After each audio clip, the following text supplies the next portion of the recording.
Good morning, guys. It's Drake with the RPG Construct, and we are going to do Volume 4 of our ongoing Infinity series campaign Harbinger playtest. I don't know what else to say. We just it started as a mini campaign and just kind of rotating people through, and we're just going to keep the story going. So we met Lloyd, who took the place of one of our players last time. And now we're going to have our very own Marquise Hardest, stereotypical Strider, is going to be the new face here, new old face. I don't know how you say that.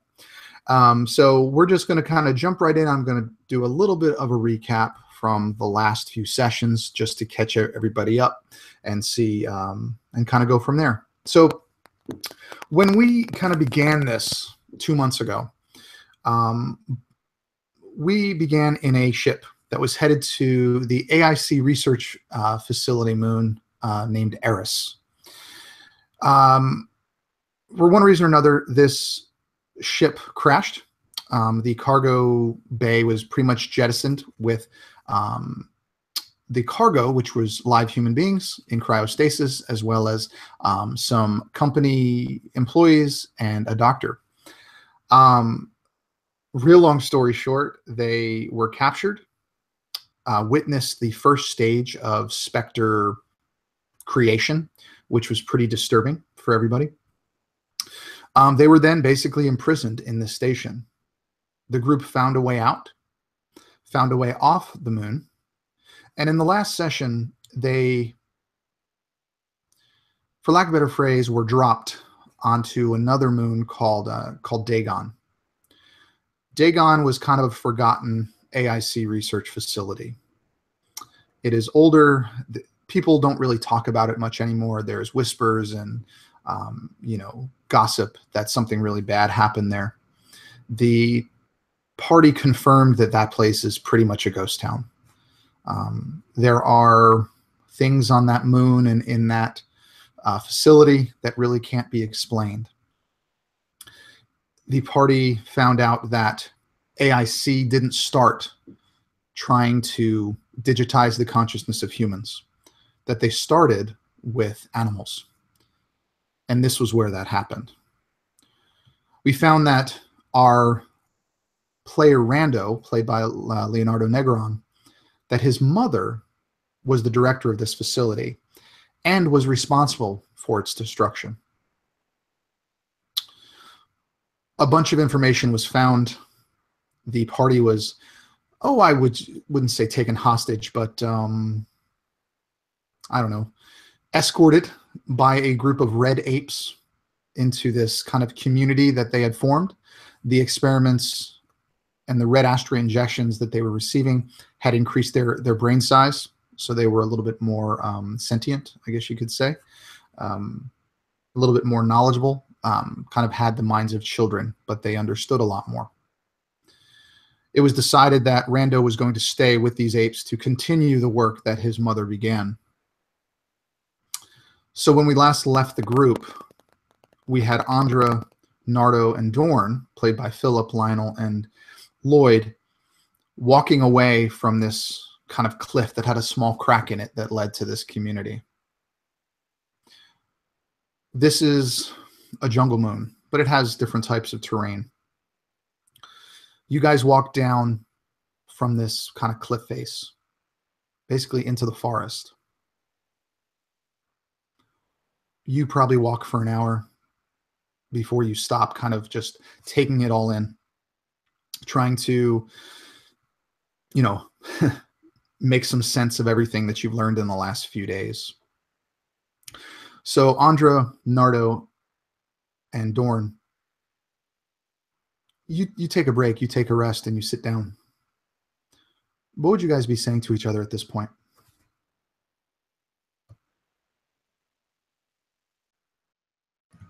So as they're resting, Nardo is constantly just kind of scanning the overgrowth, not knowing what threats. He thinks back to that mechanized dog with the gun mounted on it.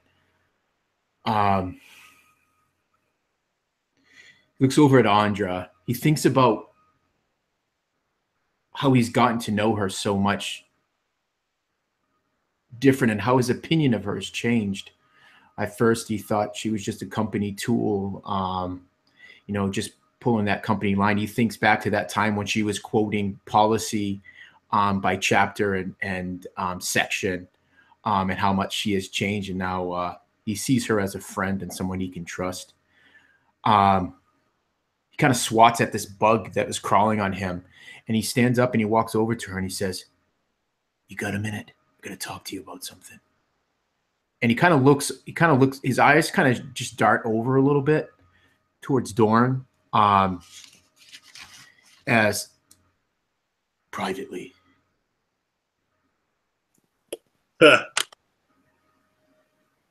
Yeah, of course. So we would just walk maybe about 15 feet away, and maybe back to Dorn, and he would kind of look to her and he'd say, "So just before I left, Rando handed me a map. Says he thinks A map? leads to the ship. No, he had mentioned the ship. Yeah. He says he thinks it leads to where we can find it." Okay. And he would reach into the vest of his kind of this jumper suit that he's in, and he would pull it out, and it's just this little map, and it's like very frayed, and you can see it's been folded and unfolded many times. It's very the edges are frayed, and much of the inking is faded. He goes, "Best I can tell is we're right here, and I think that's where the ship is." And he points in. You can see, Andra, that it's a long way away. Great. More walking. Thing is, I don't really trust Dorn that well. You can't trust someone like Dorn, but I think he'll prove useful. And Dorn, they're only 15 feet away. I would think that you would hear your name mentioned a few times, just kind of in whispers. You probably can't make out what they're saying, but what would he do? How would he react to this? I mean, is it expected? Is he pissed? How would he react? So Dorn, throughout his life, particularly after he left the Sept, has dealt with this a lot. This kind of people being wary of him and the things that he can do. It's a reaction that he's used to. So I think he's probably sitting on the ground with his legs crossed, trying to catch a breather and relax a little bit. And he's got his eyes closed. And you would hear the name occasionally, and he would just kind of like nod ruefully, like, "Yep, that's my lot in life. People talk about me when I'm not there." All right. And I guess you guys need to figure out, from this map, Lionel, you figure out that you really don't know the specifics of it, but you see from this map that it's this X that you see is directly south of where you came from, but everything in between the X and where you start is blurred out or faded. You just can't make it out. You see that there were words on it, but it just doesn't make sense. It doesn't tell you where. Things are written, but you can't make it out. Yeah, and Nardo would purposely not say anything about that lack of intel from point A to point B. He wouldn't want to get Andra to more worried than she probably already is. All right, we got to saddle up and get moving. So what time would it be? I mean, does this have a phase of like day and night on this moon, or is it like absolutely? Okay, absolutely. It would be. I'd say the day would approximately be about. It's small and it's rotating, so I'd say probably about 20 hours, 22 hours, similar to Earth time. But you guys just remember in the last session, you woke up the next morning, you rested at that place. And this all happened in the morning. So I'd say it's probably the equivalent of about 10 o'clock in the morning, 11 o'clock in the morning. It's not late at all. All right. So so he would fold the map back up, tuck it back within the pocket of this, like I think it's like kind of like those military vests. Tuck it back into one of those pockets. He would kind of just give a nod to Andra, and he'll turn and walk, start heading. Well, actually, I guess I gotta orient myself to try to figure out where south is. And that's where he would start heading in that direction. As he walks by Dorn, he'd say, "All right, princess, time to get up. We're moving out." And not that he thinks Dorn is a princess. He's seen the guy in action, but but anyways, yeah. Yeah, so Dorn is like sitting on the ground with his legs crossed and his eyes closed. And as you kind of walk by, he would hear the footsteps kind of crunch. And he would hear you say that, and he would just like grin a little bit and like take a deep breath in and then out and then kind of rise to standing. I'll take the lead. Nardo, why don't you bring up the rear? Sure. Starting to feel a lot like a prisoner here. Something tells me you're probably used to that, Lloyd. No question. And yeah. And so you guys begin kind of this trek. It's the first hour or two. It's just a steady kind of descent. Where the facility was and where this community was kind of high up, and it kind of surrounded by very, very thick foresty jungle areas, and the terrain stays that way. You see random, just kind of animals. You hear birds, you hear insects. You look on the ground and you see ant-like creatures, but they don't look like ants, but they're very small, kind of scurrying things. Every once in a while, you'll see an animal swinging from the trees, or you'll hear a twig snap as if something was around, but nothing really shows itself. But you come to a point where the forest opens up, and it's a little bit,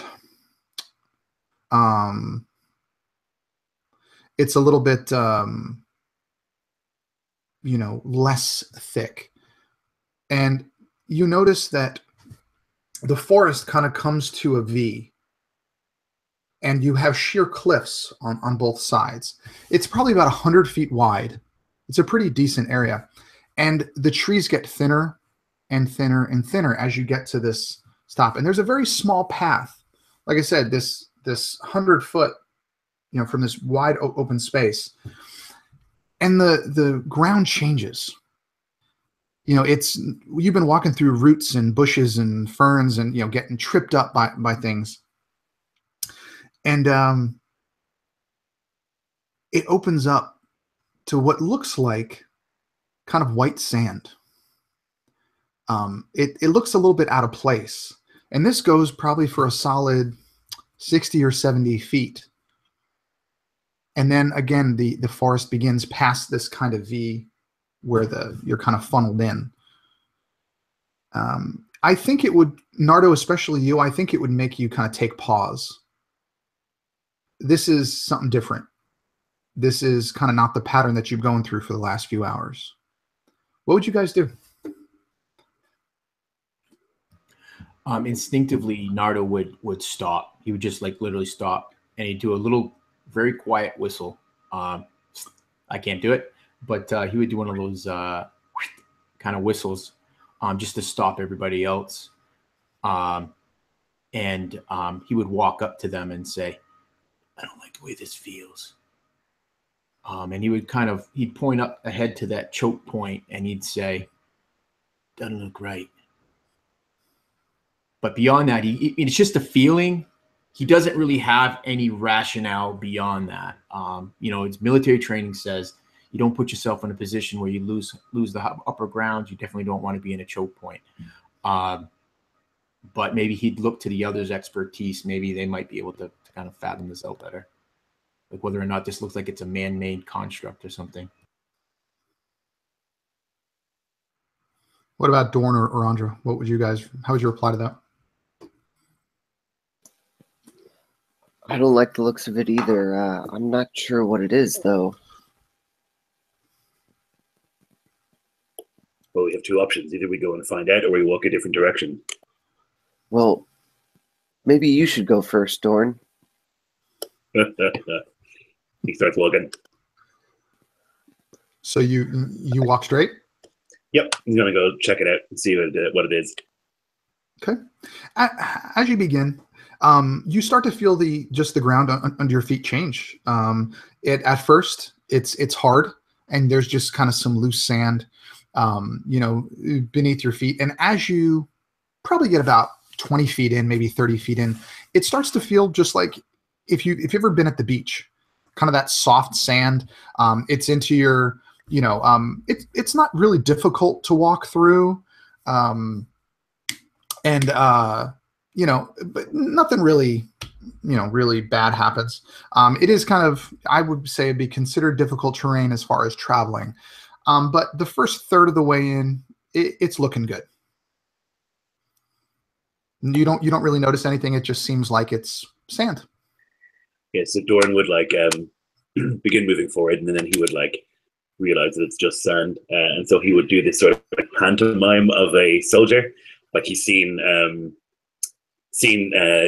Nardo move, and he would look around real interestedly and like nervously, and he would get to the end, and he would would stop for a second. He'd put his fist up behind him, and then he would realize he would just stand up straight and be like, "There's nothing. Come on."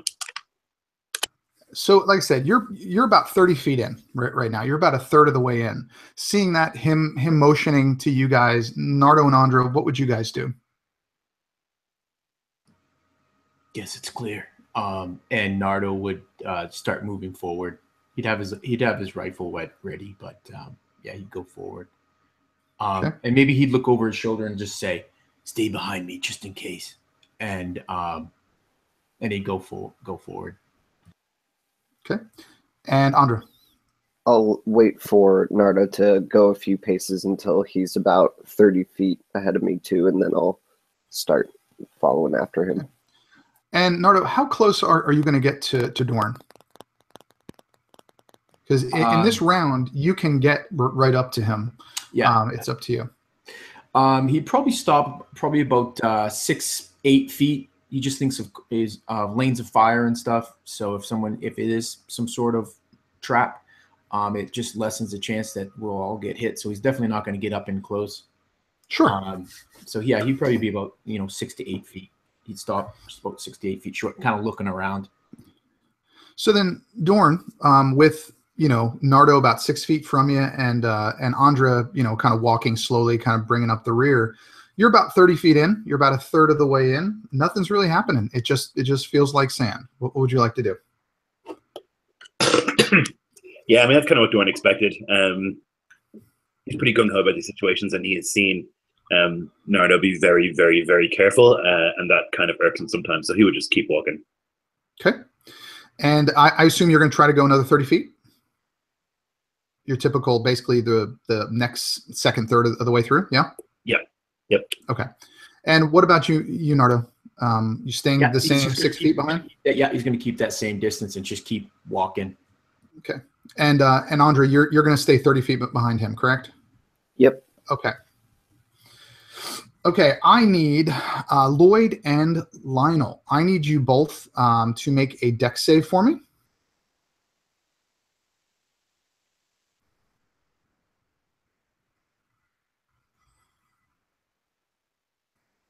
Got a 23. Okay. And Lloyd? I got a 14. Okay. Lloyd, you get about halfway in, and seemingly out of nowhere, your feet just get sucked into the ground up to probably middle of your shin. You are stuck in the sand, and it almost feels like the sand is almost alive, like it's kind of writhing underneath you. But you feel as you try to pull your feet out, you cannot. You are stuck there.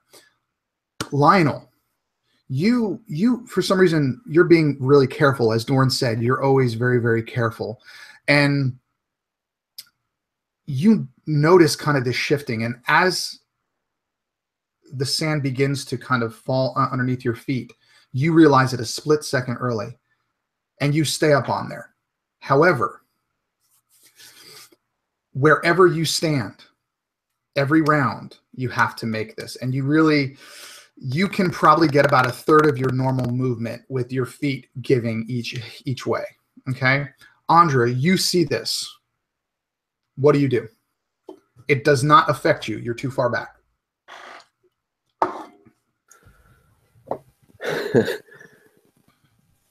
Nardo, grab him. Try to pull him back. Yeah, Nardo doesn't trust, even though he doesn't trust Dorn, that military training is ingrained deep and no man's left behind. He instinctively just tries to move forward and kind of reaches out with extending his gun, hoping that Dorn can grab it. Here, grab this. And he'll try to pull him free, but at the same time, he's kind of like scampering himself, trying to keep his feet up above this sand. Yeah, so Dorn is like looking dumbfoundedly down at the ground, which has swallowed him up. And he would kind of like see Nardo appear, and he would try and keep his balance, like not to fall over with his legs in the ground, and just like reach out for the gun, see if he can grab it. And I think you could absolutely grab it. You absolutely could. But with that, Nardo, I need you to make me another dexterity save with disadvantage because you're trying to pull him and you can't move that quickly. Your feet are kind of planted because you have his weight plus your weight as you're pulling. Did you roll a 1? Holy shit. Oh. Holy shit. I got 2 nat 20. You guys can't see this. Fuck. No. I just rolled 2 nat 20s. Crap. I can't do it. My camera's all jacked onto my frame. That's fine. That is nuts. No, okay. But I want to take a picture of that. So I rolled 2 nat 20s. Andra, you see him before I say what happens. Would you be just staying there? Would you just be yelling? What are you going to be doing? No, I want to run to the jungle and try to find like some vine that I can pull down and try to use as a rope to help pull him out. Sure. So your friends are sinking in sand and you're going to run away. Okay. Gotcha. I'm looking for a vine. I'm thinking I'm not going to get sucked in there. So, as you do that, as that 20 gets rolled, and Nardo, against all odds, actually, let's see this. Lloyd, I want you to roll with advantage, a strength check. And with advantage, I need you to roll a 15, DC 15.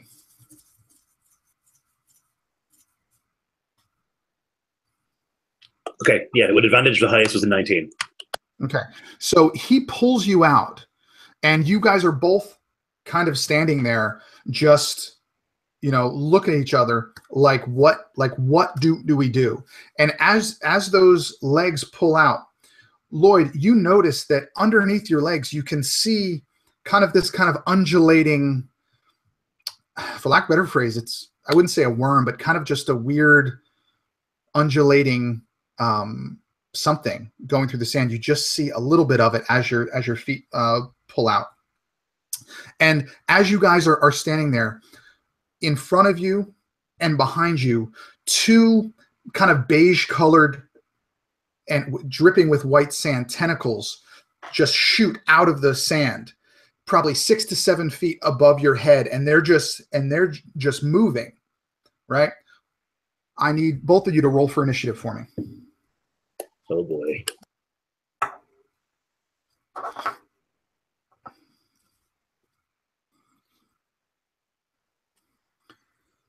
If you could put it in chat for me. Okay.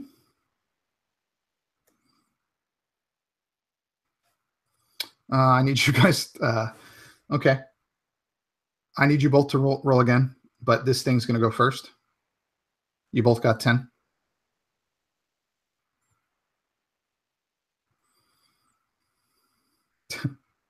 All right. So we're going to go this thing, Lloyd and Lionel. Now, before we start this, Andra, you make it to the forest, to the edge, and you're looking around, and it gets abnormally quiet for some reason. And as you're just kind of looking around frantically for a vine or something like that, you hear another twig snap. And behind you, someone appears with a big smile on his face. And Marquise, what does she see? Who does she see? Before she can actually turn and see that smile, she feels the cold kiss of a gun barrel placed onto the back of her neck. And then a voice, very low, very slow, saying, "Don't turn." Andra's gonna drop the vine that she has in her hands and just kind of like slowly put her hands up, thinking, "Fuck! Who is in this jungle? Shit, this is scary." You hear the click of a gun hammer. And he pushes a little harder. And he says, "Your friends are gonna die in about a minute or so if you don't listen to what I have to say." You're not gonna kill him? And you don't hear an answer to that. You just hear the gun barrel kind of pushing you forward, indicating for you to walk directly forward. I'll go ahead and like walk forward, and I want to try to like pretend trip, so maybe I can look back really quick and get a view of who this is. As you fall and you look back, you see a flash of red fur as the person who is pushing you forward disappears into the tree line. And you can tell by the cracking of the twigs, he's running straight towards where your friends are in the bog area and in the choke point. And I imagine at that point, Drake, the scene would shift. Yeah. And with back to these kind of tentacle things that are just shooting out of the ground, the first one is going to take a swipe towards you, Nardo. What's your AC? 13. Okay. You actually get whacked by this thing, and you are going to take 6 points of bludgeoning damage as just the heft of this thing just whacks you. Just it's not so much that you get knocked prone, but it definitely packs a wallop. The second one is going to go for Lloyd. I don't know if he's back yet. Let me see if he doesn't. I need to figure out what his AC is. But it doesn't matter because I just rolled a nat 20 and he's going to get his ass kicked. So give me 1 second here. I got to get another die. All right. Lloyd is going to take 8 bludgeoning damage and he's going to be knocked prone. Okay, 8, and you took that. All right. So it's actually Lloyd's turn, but let's see. He should be back here in just a second. He just had to go for a minute. And as you see this, Andra, you just saw your Lionel get whacked by this thing. You just saw Lloyd just get really whacked by this thing and knocked flat on his back. And okay, Lloyd, you were just hit by one of these tentacles for 8 bludgeoning damage, and you were knocked prone. Okay, sweet. Thank you. It is actually your turn. Okay. So yeah, I guess Doran gets like smashed by this thing and like falls onto the ground, like into the sand. Maybe it begins to like suck at him, but he manages to pull himself out of that hopefully and stands up. He is going to. Am I still in the quicksand part? I'm still standing on the quicksand area. Yes. Okay, so then what he'll do is he will like scrunch up his fists, and he is going to vanish and appear on this more solid ground that he had stood on previously. And he has void slip to appear over there. And I think the distance on that is 60 feet. I think it's 20. Okay. Let me just double check. So you're going to go back then. You're going to go back where you were then. Yeah, up to 20 feet away. Yeah, basically I want to get off the quicksand area where I might fall in and just get into the more solid sand. Oh, okay, absolutely. You can absolutely do that. No problem. So you just poof, and appear 20 feet behind you, leaving Nardo between these two tentacles. And so, Nardo, what would you like to do? As your favorite person just left you hanging. Yes, he did. No, it's perfectly fine. Survival of the fittest, as my mother always said. So he would disengage, and you said that this is like difficult terrain, so he's going to move at like half his movement as he's trying to move across the shifting sand. Did I hear you correctly? I'm sorry. Say that again. Marquis just asked me a question. Oh, that's cool. So my movement is half, right? So I can only go 15 feet on a move. Correct. All right. So I'm going to do that. I'm going to disengage. He's just going to bob and weave for his size. Nardo can actually move pretty quickly.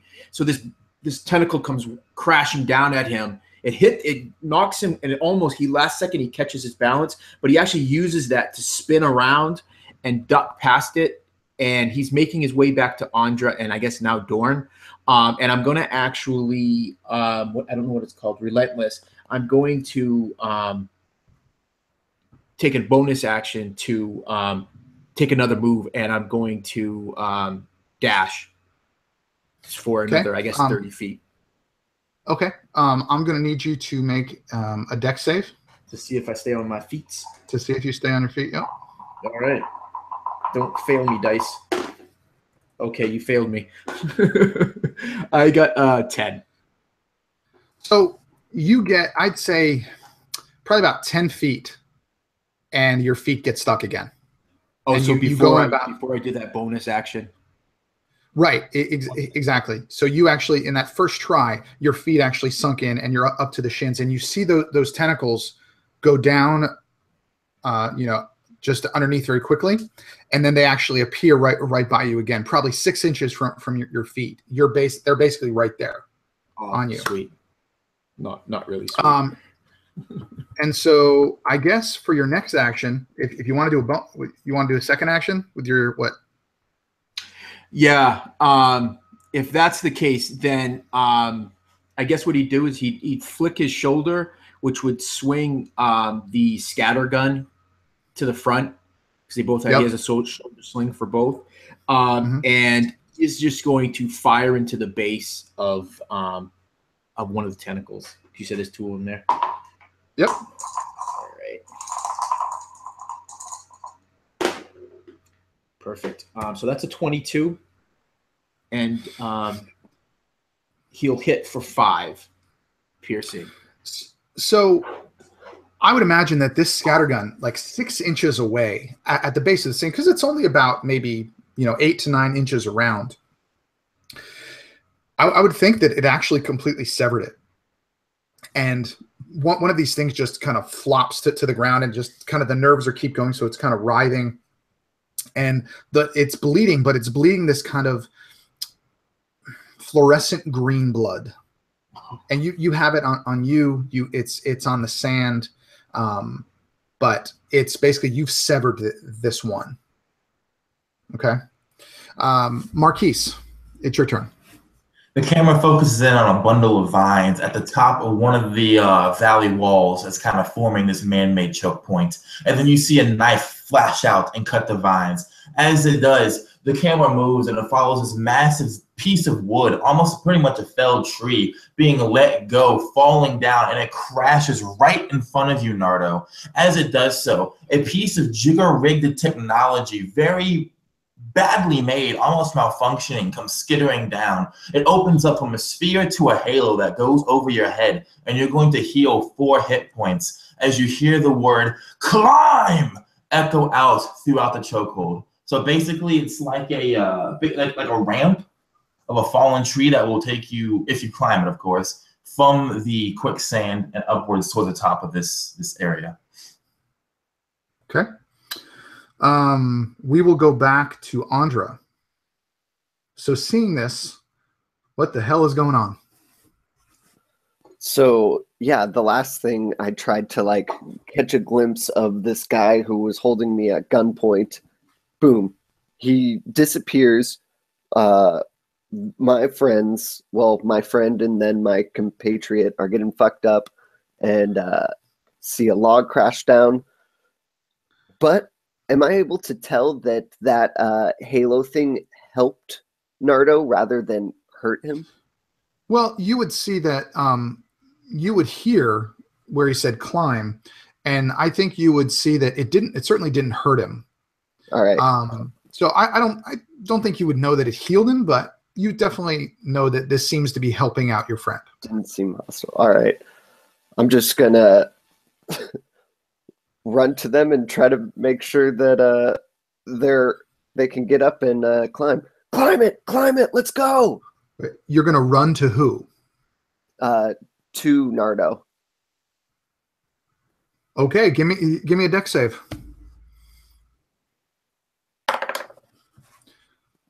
18. Okay, so you do so, and you are probably 10 feet away from him now. Your next deck save will be made with disadvantage to see if you sink in. Okay, Dorn, you're about 30 feet behind Nardo on more solid ground now. Andra's about 20 feet in front of you. You see all this going down. What are you going to do? So this tree ramp, is it attached to anything? Can I see where it's going? Yeah, you can see it goes straight to the top of the choke point, and it has like vines and stuff that's like keeping it in place. Okay. And is it possible for me to get to that ramp without going through the quicksand? No, right? No. Okay. And I mean, my understanding is that these tentacles can't get me where I am here. I seem to be far away that, so I'll just wait. Yeah. I'll just, I'll actually sit down on the ground and like take a deep breath and try to recover some of the, like his heart was pumping like crazy when he got smashed and when he was sinking. And so he's trying to like calm himself, but he'll just wait. So as your companions are assaulted by tentacles and screaming to climb, you're going to sit down Indian style and take a rest. Groovy. Yep. Okay. Lloyd, only you, buddy. So I think we're going to go back to this creature. And he takes one more swipe at you, Lionel, but he actually misses as you go over to this thing. But he's going to do one other thing. The tentacle actually smashes on that tree. It doesn't do much damage, but it just kind of lays over the back end of this tree. And you begin to see it start to wrap itself around the bottom of this tree. So Lionel, what do you want to do? Perfect. So I'm going to try to sever that tentacle like I did with the other one before. And and it's kind of like everything's happening really quickly.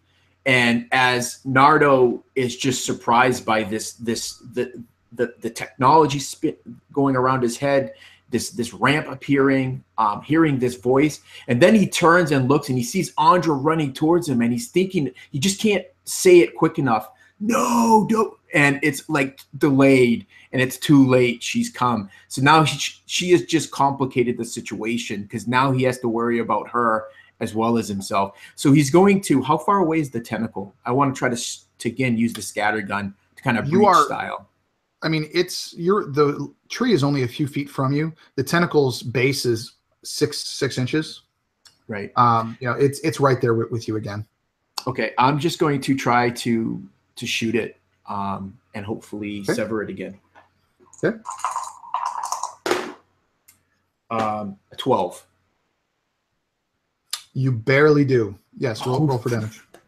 Nice. So I did 7 points of piercing damage. With that's actually enough to sever it again. So it's the same thing. It just kind of explodes the base of this thing. The bottom actually sinks back into the sand, but you can kind of see the tentacle just writhing again, just blood splattering. You are pretty well covered in this green translucent goo from these things as you're shooting with a scattergun 6 inches away. And as you do that one, you actually hear like a low rumble. You can actually feel it in the sand, and you can feel the sand begin to rise. Oh God, no. And Andra's what, 10 feet away from me? 10, 15 feet? Give or take, yeah. Mm-hmm. Oh my God. 10. And I still have I have some movement left? Sure, absolutely. Cool. God. So I'm going to damn it. Andra, why do you do this to me? He's going to stand on the edge of this ramp, and he's going to have his free hand extended, and he's going to like, get my hand. And maybe now that's when he first sees Dorn out behind Andra, just kind of like sitting all like meditation style, finding his inner zen. And he's like, what the fuck are you doing? Get up and help us. And he's going to end his turn with saying, grab my hand, Andra. But he's going to try to keep his feet on that ramp. Okay. Marquise, seeing all this is going down, seeing and knowing what happens next with these tentacles being cut off, what would your character do? The mother is not something that can be killed. He's tried before. He's tried so many damn times before. They can't kill it. They can't kill it. Nothing can kill it. If they don't climb this, they're dead. But looking down the path, he sees the other one sitting down there, meditating, he thinks. Maybe things have changed in the last 10 years. Maybe this is what you do in combat now. He doesn't know. But you could hear the cracking of twigs again along the top of this ridge. And then you hear something else being cut. And then basically a vine ladder will kind of spill over right to the left of where Dorn is. And it's obvious that it's meant for him to climb, right? You don't hear like the word come out this time. But this mysterious jungle ghost, he's still just watching things, knowing that if they don't climb, it's out of his hands at this point. Okay. You're so sweet. Let's go to Dorn.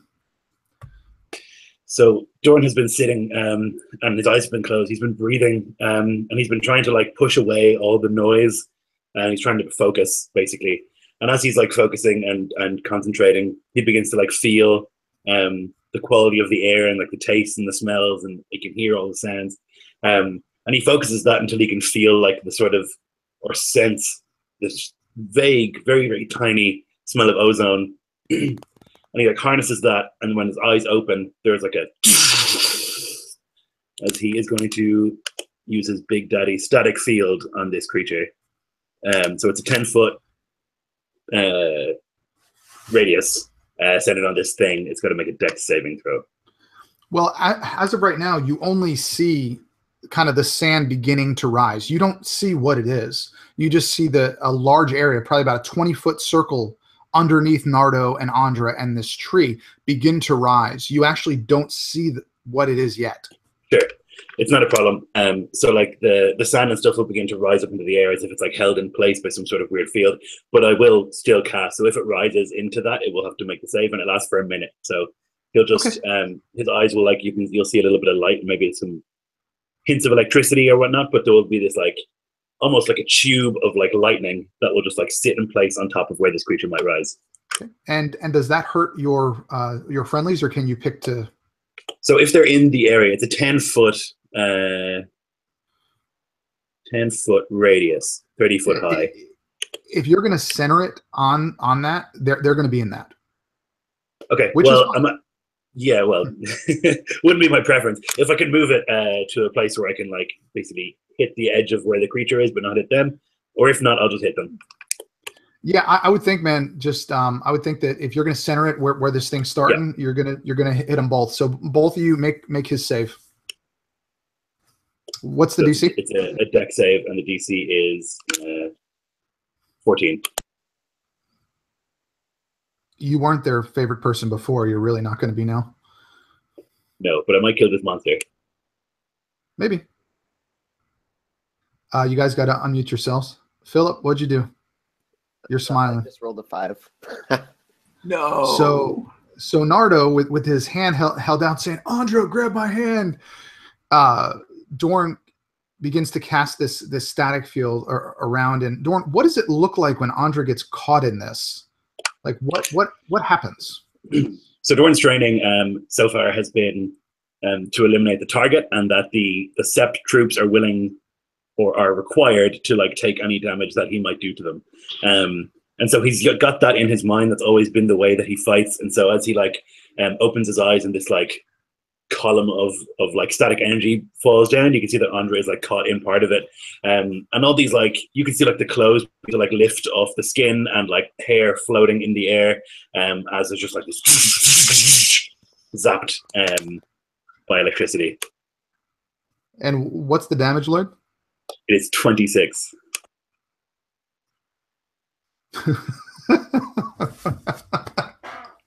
I love when you guys do my job for me. I appreciate that. So I'm gonna say that Andra. Okay, so Lionel, does he get yeah? Lloyd, does he get half if he saves? Okay, so you take 13.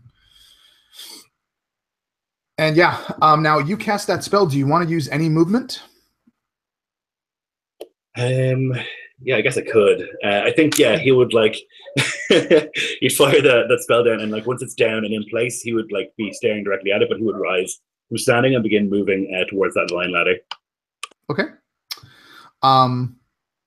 Lionel, you're next, dude.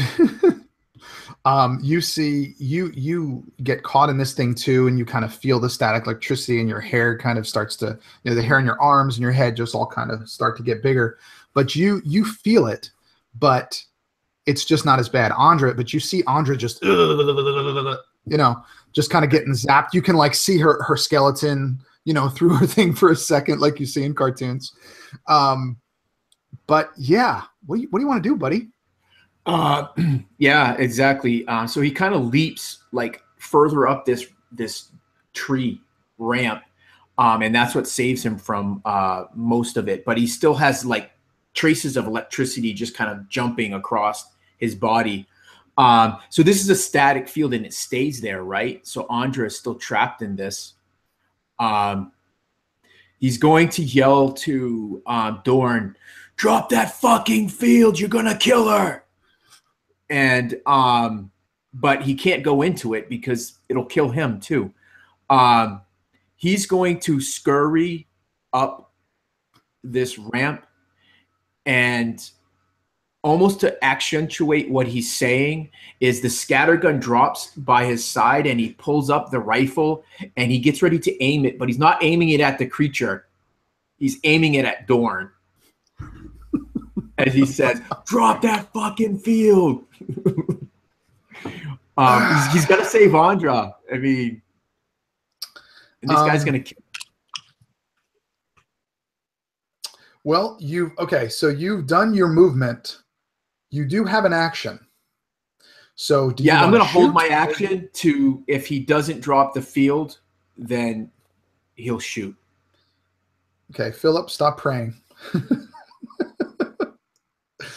All right, Philip, what you got? Okay, so Andra totally knows what this field is. She's seen it before at the Astra Academy, and so she's like, "Oh fuck, please no," and then just gets hit. She sees Nardo running up, and I'm just gonna try my best to clamber up right after I take my bonus action to revitalize myself. Okay. Which is 2, and I'll use an extra Astrofade to do 2d6 of healing. Okay. Now you're sorry, is Nardo within 30 feet? Probably just, yes. Okay, I'll use another Astrofade to target 2 creatures, one for me and one for him. And I think it's 2d6 for both of them. Oh shit. All right. We both heal 6 hit points. Yay. So, so those are your actions. You still have movement. You can get that was a bonus action to heal. So my action will be to climb up the ramp and hopefully get out of this sand trap. I'm going to say that you can get up onto this thing and out of this 10-foot field of static electricity. And with that, you are up probably about 10 feet from Nardo now, maybe 20, but you're kind of up on there. He's at the high end of that tree. You're kind of at the middle. But as you guys see this this sand begin to move up. Lloyd, your static field stays there, and I would imagine it kind of moves as the sand does. It kind of gets pushed up.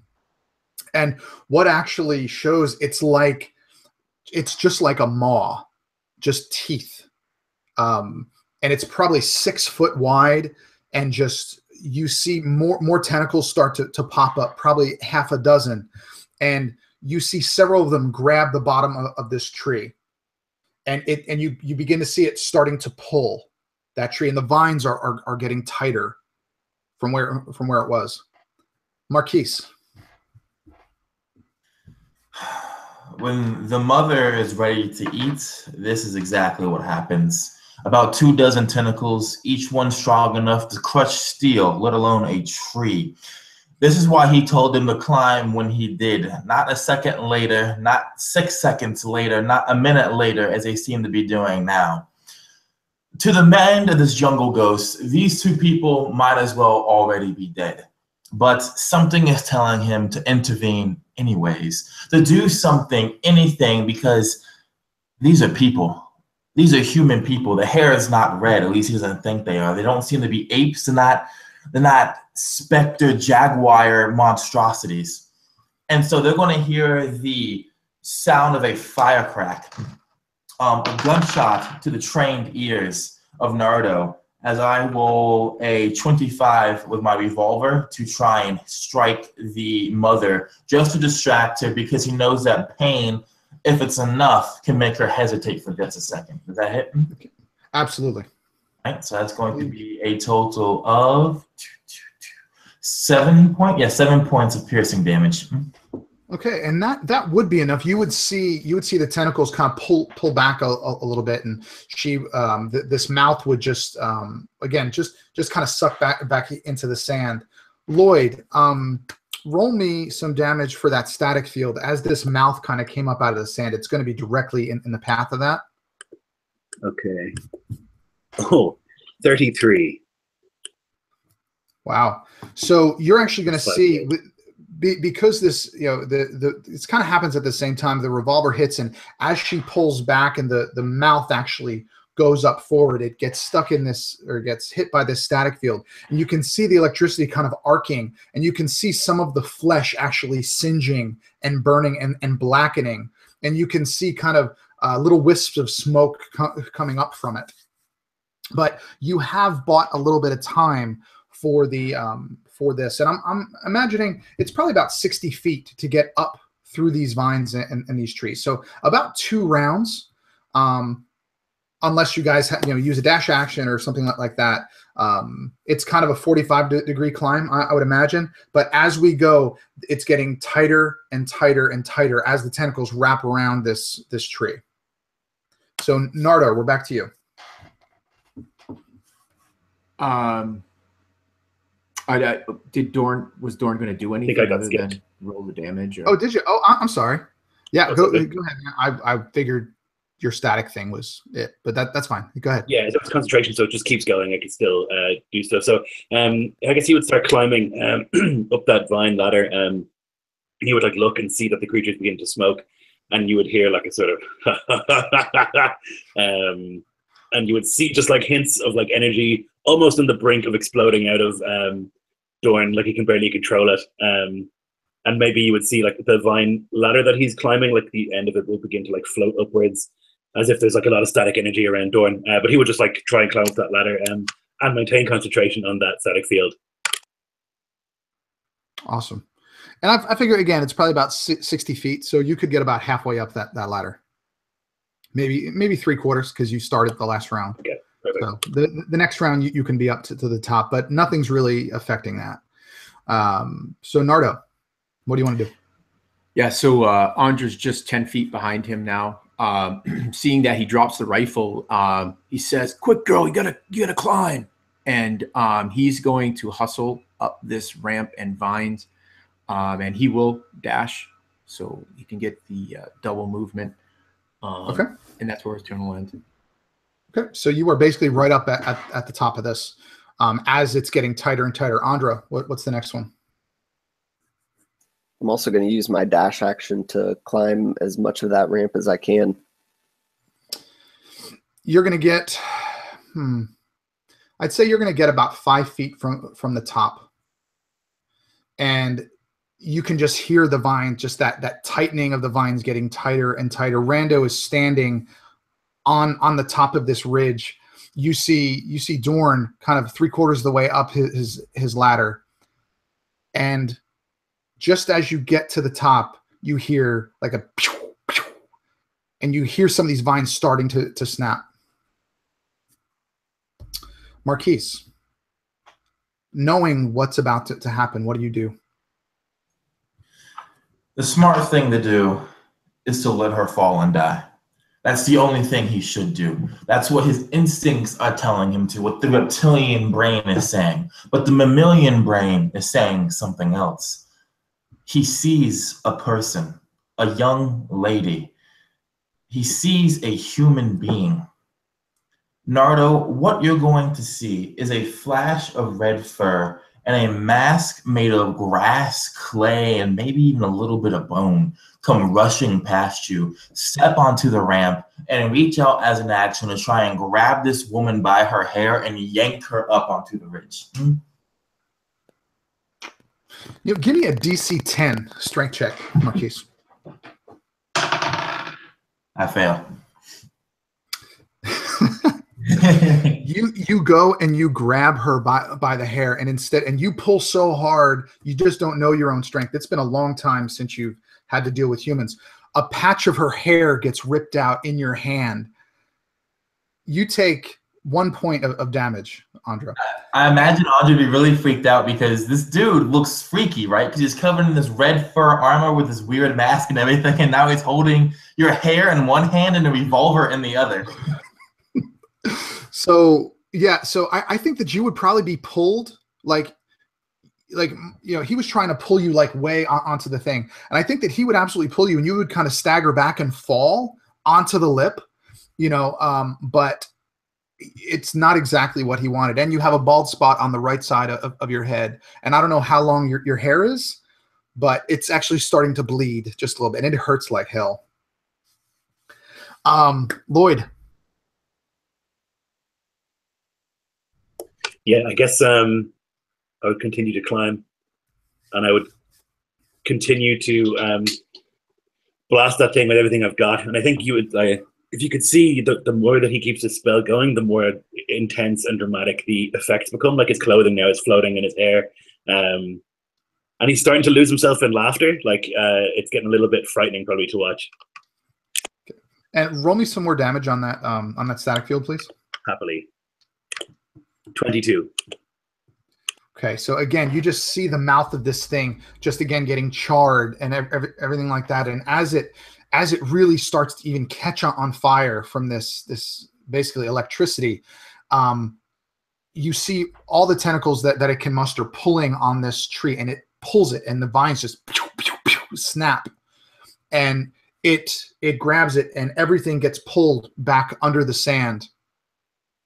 And you see those vines just slowly, all 60 feet slowly going in until finally everything is underneath the sand. All the tentacles are underneath the sand. This maw is underneath the sand. And after a few moments, you see it kind of writhing. Everything is silent, and everyone is up on top. Lloyd, you're about 40 feet away on this ridge. You see Andra, you see Lionel, basically both just laying on the ground or sitting on the ground. And you see this very odd looking creature, like I said, with red fur and this mask made of grass, holding a revolver in one hand and a chunk of hair in the other. Lloyd, you're probably the most with it right now. What would you do first? So I think that Dorn sees an opportunity. Like, he's felt like a prisoner for the last few hours. They haven't been consulting him on what's going on. They have been walking or marching him between them so he can't get away. So he's felt very it's not unusual for Dorn because people often treat him this way, but he doesn't like it. And so I think he for a second thinks this could be my chance to get rid of these people. But he also thinks he probably can't make it off this planet alone. And so I guess hanging from that vine ladder, he would look down. Yeah, the thing is gone. The monster. Yeah, it's underneath the. It's Okay. it's all underneath the sand. Yeah, it pulled the tree. It pulled the vines. Yeah. All the tentacles are gone. Everything. You pretty well messed it up, man. Yeah. So I Didn't think kill he's kind of still in that sort of battle rhythm. Like he's still got like the static electricity around him and stuff. But he can see that the thing is gone, and he manages to like overcome that urge to continue killing. And so he would like take a deep shuddering breath and like drop the spell, and just like try to calm himself. Like as he drops it, all of like his hair that's floating in the air would just like fall limp back down again. Yeah, and he would just like breathe, trying to control himself again. Okay. I guess Marquise, you're probably the most used to this type of stuff, so. The figure now, as you can see him, is clearly a man. He's not some red fur demon, as you might have thought earlier. He's wearing a vest and armaments on his arms and everything of red furred hide, I should say. You can see tan skin underneath. His hair is black. You can see that underneath the mask as well. There's like a black beard spilling out from the bottom of it. As he moves, you hear jingling. And if you look at his waist, you see keeping that fur wrapped down on him is a sash. And hanging from that sash is a few items. There is a skull. There is some pictures, actually, that are strange. But then something that you, Miss Opal, would definitely recognize. And that's a very old, very weathered AIC ID card just hanging there, as if this person is an employee of the company. And he steps back. And he throws the hair out of his hand. He's wearing this great bag, like hanging from his shoulder as well. And he reaches into it and he holds out a ball, a sphere. It's crackling with a bit of red astra. And it's brown in color, rusted in some areas. And he's pointing the revolver at Miss Opal. And he's holding this spheroid, facing it towards you, Nardo. And he's, don't move. Okay. Who are you? Who are you? Nardo and Andra, you're on. Fuck. Oh, thanks for saving us, I guess. She's kind of just like looking down the barrel of this revolver, kind of like, you can lower that thing. It's all right. Whoa. Primus. Are you okay? When he says Primus, something comes out of the bag. It's another one of those spheres that you saw earlier, Nardo, and it becomes a halo over Opal's head. And you see like a green mist come out the bottom of it, and the side of your head begins to basically heal itself. And you're going to take 6 hit points back. But the hair does not grow back. Yeah, the hair stays. Shaved hair look is good for you. But no, the barrel of the gun, the revolver, is still pointing at you. Who are you?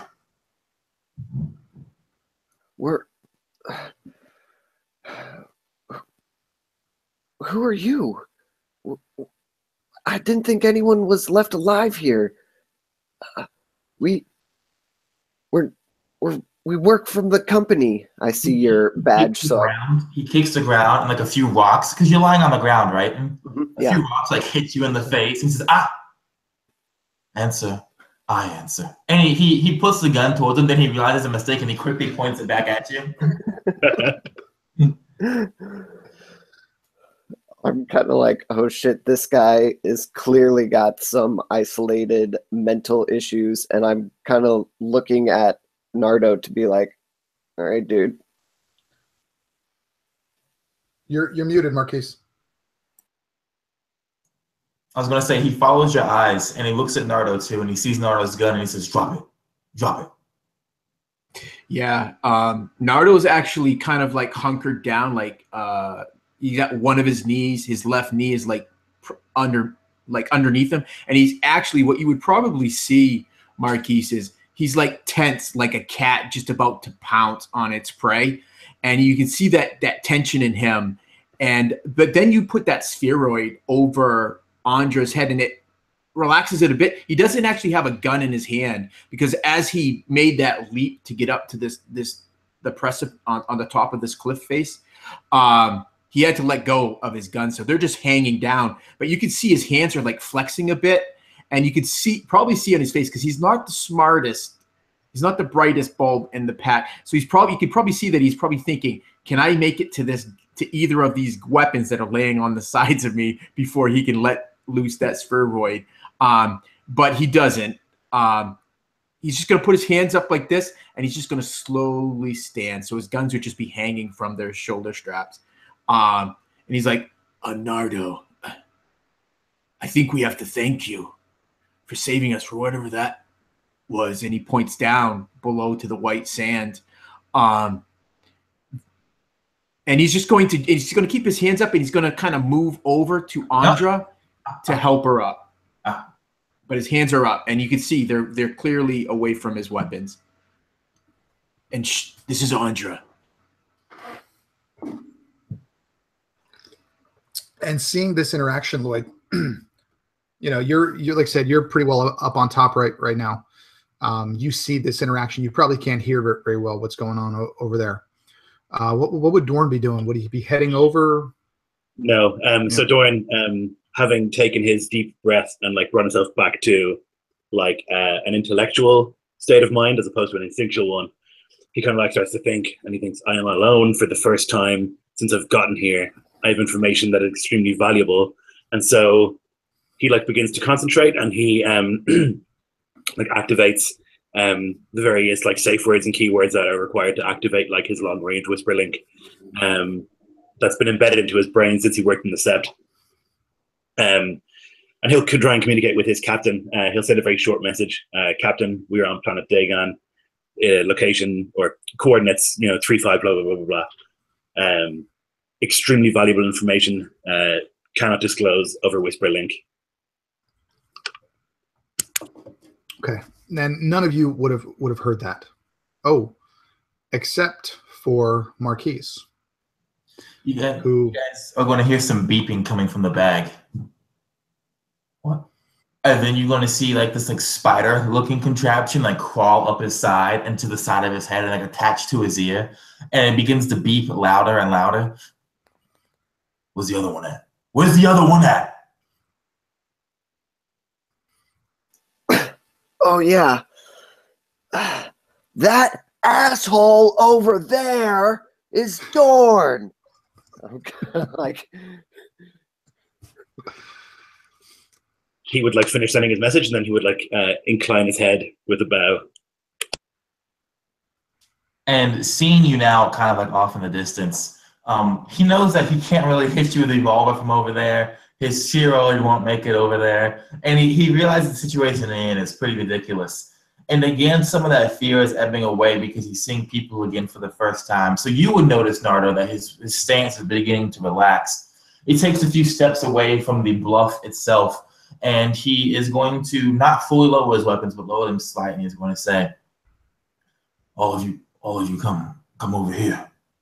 You over there, come over here. And he says to Dorn as he kind of like, with the spheroid in his hand, motions for him to come closer. Yeah, Dorn will smile and begin walking in that direction. Nardo, okay. Give this man some food. He must have been out here for a while. I don't want your baboon food. I saw you come from the Reddies. No. You're working with them, ain't you? They've been looking for me. Those Reddies have been looking. Tell me the truth. You've been looking for me or not? Nardo he doesn't say anything. He just shakes his head no. We're just looking for a way off of this goddamn moon, man. Well, ain't no damn way off for no one who works with the Reddies. And with that, he says another word. He says Titus. And he says Titus. And then something else comes from the bag, and it's another spheroid holding this time like a water skin. And it goes over to you first, Nardo, and it releases the water skin, and water just falls over your head. And he's looking at you really hard for a second. What he's looking for specifically is to see if like hair dye starts coming out, to see if you're actually red-haired. That's just some kind of like traitorous thing. But obviously it doesn't.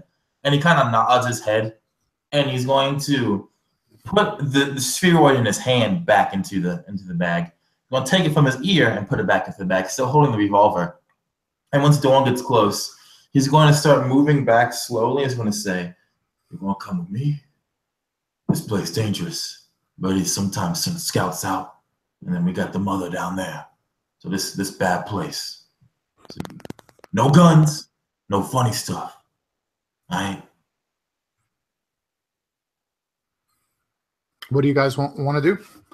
This seemingly crazy guy. I guess Nardo would look at Andra like one of those sideline glances, like, "Holy shit! Could this get any worse for us?" And he would start to follow. Just giving some space for two reasons. One, this guy looks like he's a little he hasn't seen people in a while, so he's a little skittish. And the other is he wants some spatial distance just in case things go south.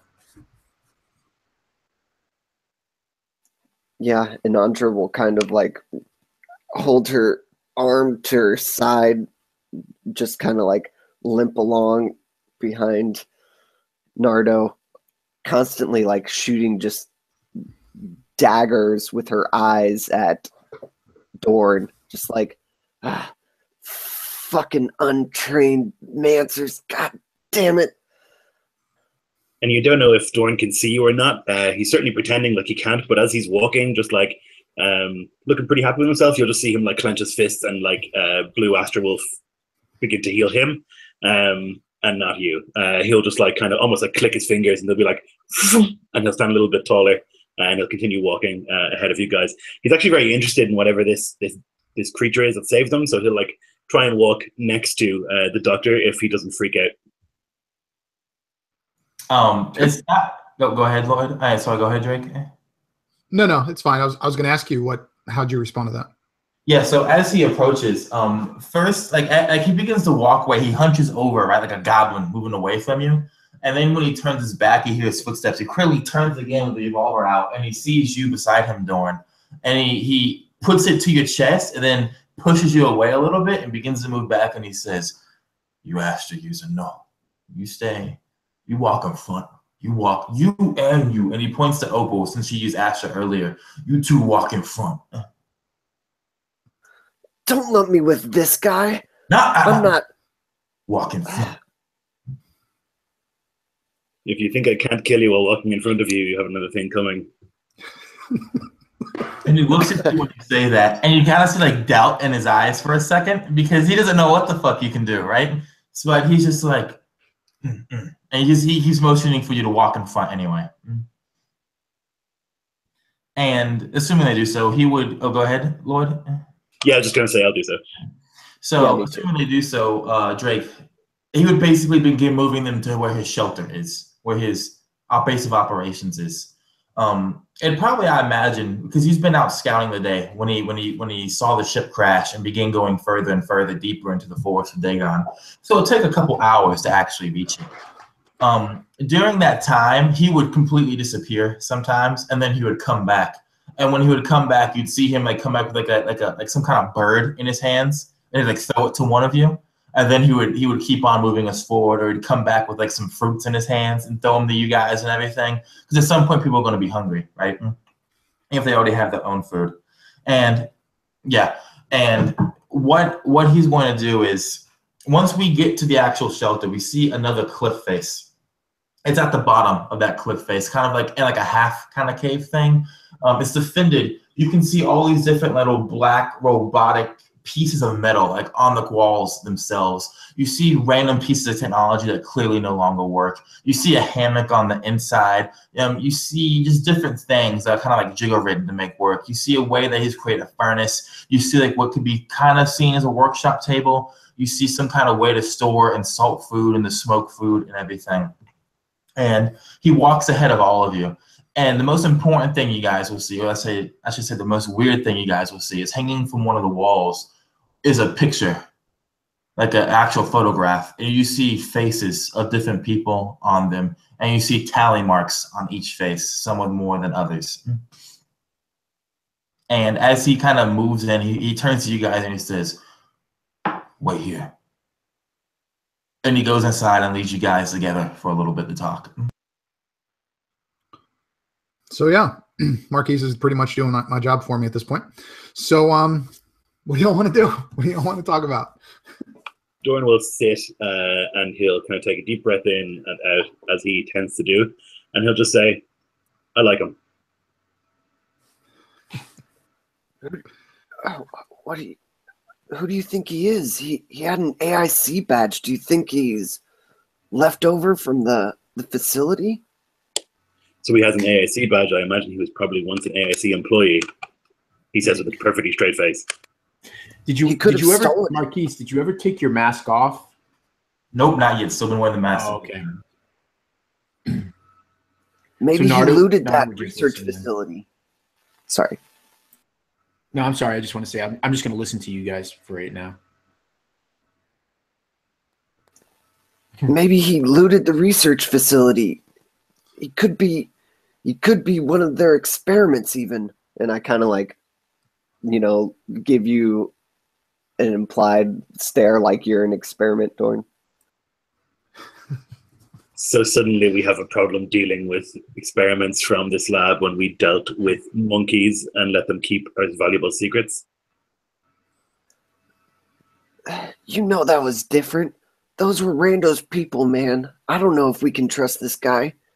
I don't give a shit about Rando. He's nobody to me. Look, Dorn. I know we're not getting along, but fuck, man, we gotta stick together and not try to shoot lightning holes through each other. And as you kind of get a pretty heated kind of debate with Dorn, Nardo, you're just kind of being quiet and listening. You would actually hear some crying coming from the shelter, from the direction that this guy went, and it's starting to get louder. And it isn't just like a whine, but it's like somebody, like just bawling their eyes out. Nardo would try to kind of creep in and see if he can figure that out. And as you're doing that, Nardo, you're having flashbacks of memories of that crying that brings back the memory of the last time you saw your daughter and how she was bawling her eyes out as you were taken away, as you gave your life so that she could survive, so that she wouldn't be taken into the Spectre program. You haven't heard someone crying like that since that day.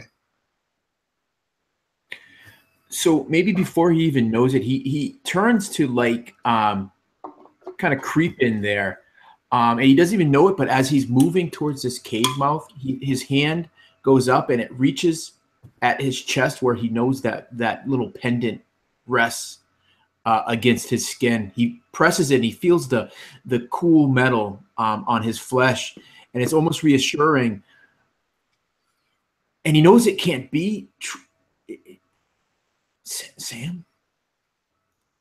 So at first he tries to creep it, but then he just loses all rational thought, and he rushes into this cave and he looks around and he says, "Samantha, are you here?" And he realizes after that it can't be her. He's left her many moons away. But he rushes into the cave anyways. The cave is lit by spheroids that are attached. The light is very dim, very weak. You see you see a mask, a grass mask lying on the table. You see this figure hunched back. And you see in the back of the cave, you see about 7 or 8 or so of these wooden crosses stuck into the ground. Some have mounds, some don't have mounds. They all have names on them.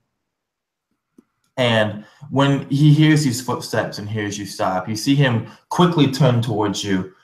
He goes to hold up the revolver, but the revolver is not in his hand. He's already put it down. So he's holding up his hand towards you. And you see his eyes are red. You see his face for the first time. His left ear is a cauliflower ear. His right eyebrow is completely replaced with scar tissue. He has a thick beard on his face. His skin is tanned and wrinkled. He's an old man. Not old, but he's getting up there in years. You would guess maybe 50 or so in terms of age. And he looks at you. The gray streaks in his beard kind of matted together by the tears now. And he stands up, wipes at his cheeks, and he says, "Y'all said you're trying to get out of here." Nardo's eyes just stay a second longer on the crosses, and then he looks at this old man, seeing him for his true self, and he says, "Yeah, I think you're going to come with us. I think you've been here long enough." He walks up, and very not typical to Nardo, he puts an arm around you and he pulls you in, and he's just like this bear of a man, and he just says, "It's going to be okay. We've all lost people close to us." I want to know what the other two were doing. Basically, because Nardo would run in there and hear the crying stop, and then a few seconds later, they would hear the crying continue again. And I think there would be a pause in your typical argument that Andra and Dorn have, just kind of hating each other. I wouldn't say hate. I think they both respect each other's abilities, but they don't respect what they are. What each of them represent is kind of the antithesis of what the other one is. And I think whenever you guys stop to take a breath, you would notice that Nardo is gone, and you would hear that crying. So, Andra and Dorn, what would you guys do as this is happening? I think Dorn would hear the crying and see that it's not Andra and be like, "How is it not her? He's being so mean," and usually people cry when that happens. But then he would see that Nardo was gone, and he would hear the crying, and I think he would just look at Andra and give her a look of "Okay, let's pause this and see what's going on." Yeah, let's go see what's going on. And you guys would go in and you would see Nardo kind of, like you said, in kind of this half man hug. Very odd. Nardo showing any emotion is something new to you, Andra. And Dorn, you wouldn't know, but that's not typical. And he would see him kind of half hugging this just scarred old man with matted hair, and as he's crying, and you can see the tears kind of streaking down his cheeks.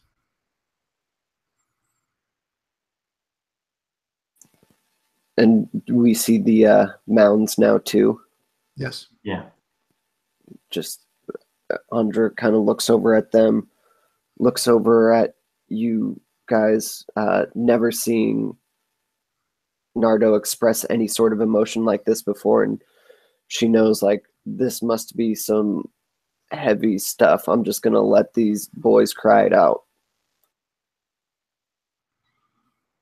What about you, Dorn?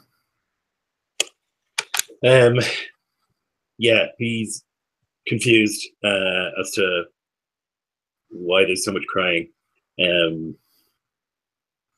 Chemically and also through emotional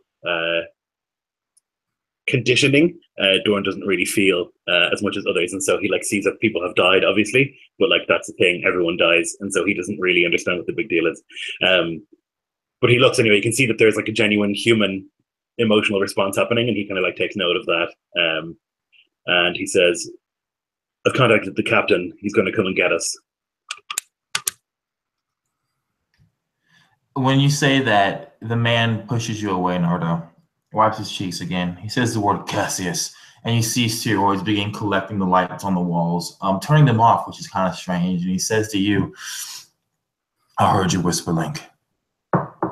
Ain't no way anyone's going to be able to come here, and I can tell you why right now.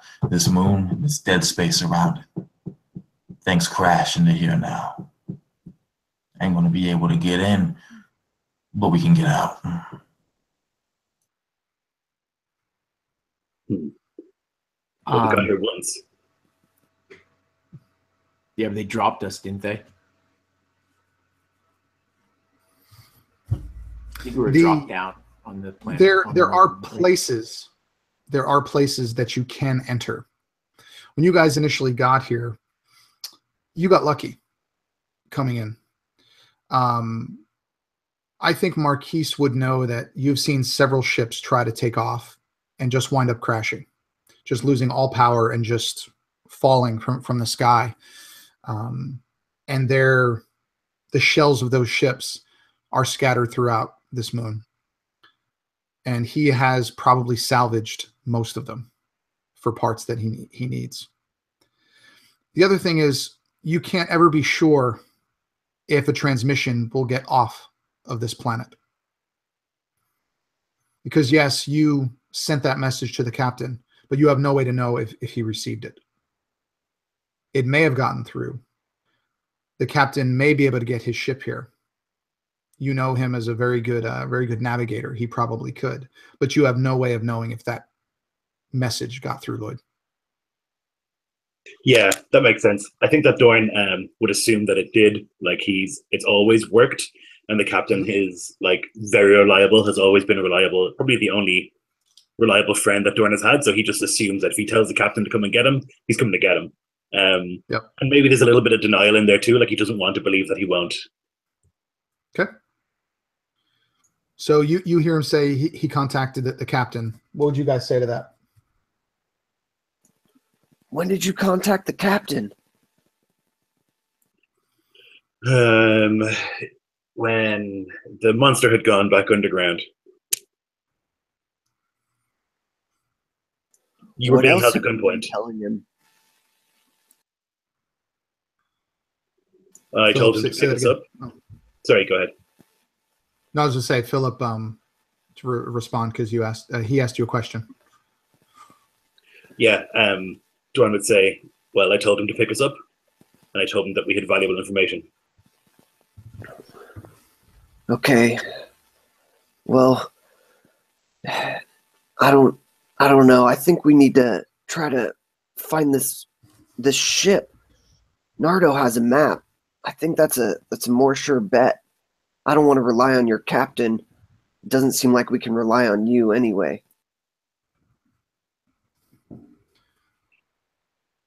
And Dorn is like confused by that because from his understanding of how the fight went, he killed the monster, and if he hadn't have done that, the monster would have eaten them. So he doesn't understand where that point of view is coming from. So he kind of raises an eyebrow and shrugs. Okay. So with this exchange, Lionel. Yeah. So there's a visible kind of like a wince or a flinch from Nardo when Andra talks about the map, which he purposely didn't tell Dorn about. And he's not the best at subterfuge in that sense. So he turns awkwardly to this bedraggled old man and says, "What's your name, old man? We told you who we are." As you ask that, he's taking these pictures down from the wall, and he stops and he looks at you, then down to the pictures and down to his belt, and he undoes the AIC ID badge, and he throws it and it skitters along with the tables he's made. And what you're going to see on it, you're going to see a younger man, about 40 or so, with a clean-shaven face, and it says the words on it, "Dr. Cepheus Adorn." And he points to it and he says, "Most just called me Adorn." So you're a doctor, huh? Engineer. Had my doctorate, had a few other degrees. I was one of the technology guys on the Spectre project, team lead. So Well, that is very fortuitous because we need to get off this planet, and if there's anyone on this planet that can fix a ship, it is you, Doctor. And he kind of he points to the satchel on his side, and he says, "That's what I'm collecting this stuff for. I know where a good ship is, but battery's dead and it's going to be a bitch getting there. Lots of readies in the way sometimes. Other things too." So that's when Nardo reaches into this tactical vest that he has, and he pulls out this worn map, and he lays it out on a table in front of you, Adorn, and he says, maybe this can help. We believe a ship's here. But maybe you know where this is. He puts the rest of the pictures into a satchel. He looks at the map. He takes out this bottle of ink that he's basically made himself, and he dips his pinky into it, and he marks an X on one spot, and he says, "We're here." And then he circles where the ship is. The ship is here. It's a big ass distance between it. And then he marks, but here and here, in 2 other places, in 2 different directions away from the ship. We need to go to these places to get parts for it. Battery's dead, ship's fucked. It'll take me about a day or 2 to fix it, and we gotta get the parts first. And I would imagine that the doctor has been here for quite a while, and he knows where these parts are, but there's something at these locations that he couldn't get past himself. And what those are, he can tell you or not. That's up to him. But he certainly knows the area. He would be the equivalent of your expert guide at this point. I can say that here. He marks the first one going northwest. He marks this one saying, this is a dead bog. Trees dead, acidic everything. Can't get through the gases, and there's a you saw the readies. You probably saw one of those one of the machines, yes, that had animal minds in it. There's a few of those there. And then over here, he marks a mountain ridge. Here, very cold all the time, very loose rock, constant rock slides. That's the biggest issue. Halfway up the mountain rock face, we'll find some more stuff that I need. What would you guys say to that? We have a map. Nardo, why don't you respond to that? Shit. Nardo is kind of looking down at the map. He's looking at the marks made by what is it? Ando? Adorn. And he hears Dorn's question, and he's looking at this map, and he says, how long will it take to get to this one? And he points to the closest mark to where they are. So Dorn reaches out and he pushes you on the shoulder. We have a map. So Nardo would turn on him, and he knows, he's seen what Mancers can do, and he knows that this guy could probably turn him to like red mist if he wants, but he's angry now, and he just kind of, like spit is coming and it's hitting Dorn's face, and he's like, yeah, we have a fucking map, and if I fucking trusted you, I'd told you we had it. Rando handed it to me. Hey. A spheroid smacks him to the table. It opens up. A long barrel comes out of it, and it trains a red light first on you, Nardo, and then on Dorn. Shut the fuck up. And he looks over to you, Anja, and he says, actually, he doesn't say anything. He just looks at you like this weird, like wild-eyed look, expecting you to do something. And he looks to the others, and he says, y'all ain't readies. Y'all don't fight. It's that simple. He has a fucking map. Shut up. You have work to do. So that reason from Adorn kind of sinks into Nardo. He's just sitting there, and it's just like shooting daggers. And I imagine it's like there's nothing. Like he expects Dorn to do the same thing, but he's chemically created. He's more machinish than human now. But he just kind of shoots daggers at him and takes a deep breath and just turns away. I think like as Dorn stares at you, like you would see that there's like anger there, and I think that like because of the way that he's created, like you would feel, like literally feel the anger, like as if it's an aura around him and like it's infecting you, but like eventually he would like take a breath and let it go. Now I feel done. And he turns back to the map, and it looks to the point you pointed out, which is a dead bog with the mechanized creatures in it. He points to this when he says, about 4 hours to get to this one, but by the time we get to it, it's going to be dark. You don't want to fight these things in the dark. It's going to take us about 7 hours to get to this point in the mountain ridge with all the hiking that we're going to need to do. And with the 3 of you here, I imagine that this one, he points to Anja, is not much of a mountain tier. And even though you both got some master usage between the both of you, these mountains are fucking deadly. Ain't going to be easy. So this one, once again in the mountain, 7 hours. Will definitely be dark. No good. This one, he points to the dead bog, 4 hours. Just getting dark. Still no good. Probably deadlier. Then let's wait until morning. Yeah.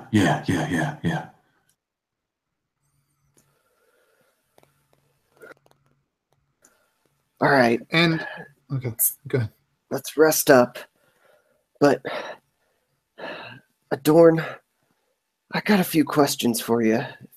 If you've been at this research facility, what were you guys doing here? What happened? All the people died. We know who set off the bomb, but we don't know why, and we don't know what your role in all of this was. We know that the research facility, all the people there were wiped out, but you and some people survived? More than me and a few people. Lots of us survived at first. It wasn't a quick thing. And when he says that, he hits his spheroid and he turns into a ball again and he puts it away. And he looks around and he goes and he sits down on like this stool he's created, putting his back against the cave wall, hands draping over his knees, and he says, "What do y'all know? What are y'all doing here? You tell me, and let me tell you what all of this is." You guys know that how this started is all you know. That Rando's mother, the director of this facility, let all of these animals loose. That these animals that have been part of this this project, that this infusion of red astra that made them smarter and more aggressive, and that the director just couldn't kill them anymore. Like, her conscience got to him. So she basically did it, whatever she could, to let these animals free. And these animals who had been tested on, who had been tortured, who had been experimented on, basically rose up and killed everyone that they could. That's all that you know. Beyond that, there are definitely there's definitely evidence that there was some type of an explosion. Maybe it was the company trying to bury it. You don't know. You just know what you found and what Rando said. Look, we found out some fucked up shit that happened from this primary facility. I don't know if you know what was going on, but I can tell you what they used it for. I know what they used it for, woman. Listen, the names of a doctor I told you as a team lead. I was working on the Spectre project. His face begins to go numb as he talks more and more, as if the things he's saying, which are going to be very extreme, he's become hardened to them. And he continues saying, "Rando Racine, smart woman. I thought she was a smart woman. She's fucking stupid. She's very stupid. Very emotional, couldn't control herself. Whenever you do any kind of trial, you start on animal before you start on person, right? Any kind of medicine. That's how they did it in the old world before we lost contact with everything else. That's how they did it before the Harbinger came up. That's how they've always done it. Trial on animal, and then on sick, and then on healthy person. So we start with animal. Make specters. Think we could get back to the old ways with it. We tried. It was moderately successful, but no. She was a fool. So she does what fools do, and she lets the animals out of the pen. And then these animals, we'd been injecting them with red astra. We were trying to make them the weapons, something usable. It made them smart somewhat. As you saw the Reddies that took you in, that you talked to, You're lucky they didn't rip your face off, because that's what they like to do. These Reddies, they're smart, and they hunted us down. We tried to get help from the company. The company didn't resist, didn't give us anything. They sent down an EMP. They tried to basically knock out everything, wipe what they could, made sure no one got off the planet so their mistakes wouldn't be known. There were about 600 of us working at the facility. In about a week, half of us were dead. They would take our bodies, the Reddies, and they would hang the heads. They would eat the flesh off the skulls. The ants were smart.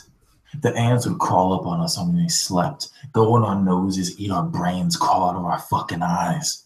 It was warfare. We did what we could to survive. Disgusting. The Reddies were the fucking worst because they learned how to use our weapons. They learned how to use what we did to them against us. They hunted us down. My team made it for a while. Some disappeared. Some were taken by the mother. That's what that thing you think you did was. The mother, that what you shot with that lightning, that asteroid, that was its mouth and its genitalia. It's more of an underground. You got maybe a tenth of that thing. But that took some of them. Some wandered off, gone crazy. Took my lover, Titus. Took some other people. One by one, we died. Some of us died of sickness. Some of us died in groups. Some of us, we tried to go and scavenge what we could. We tried to take the fight to them for revenge because we were mad, but they were mad too. And that's what it's been the last 10 years. War, dying, and I'm pretty sure I'm the last one left now.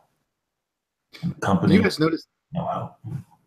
And you guys noticed that as he's telling this story with such kind of passion, that his speech patterns begin to get better.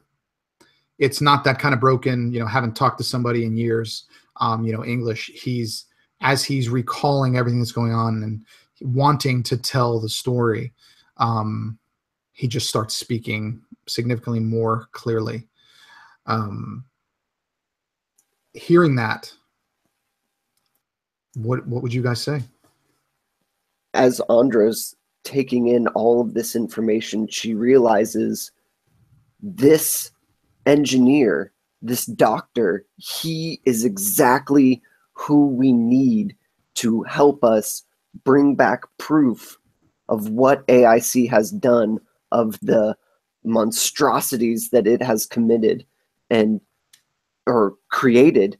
And I am realizing, oh, shit, doctor, we need you to come with us. We have the Spectre, this primary facility has spurred the company into experimenting in obscene and abhorrent ways.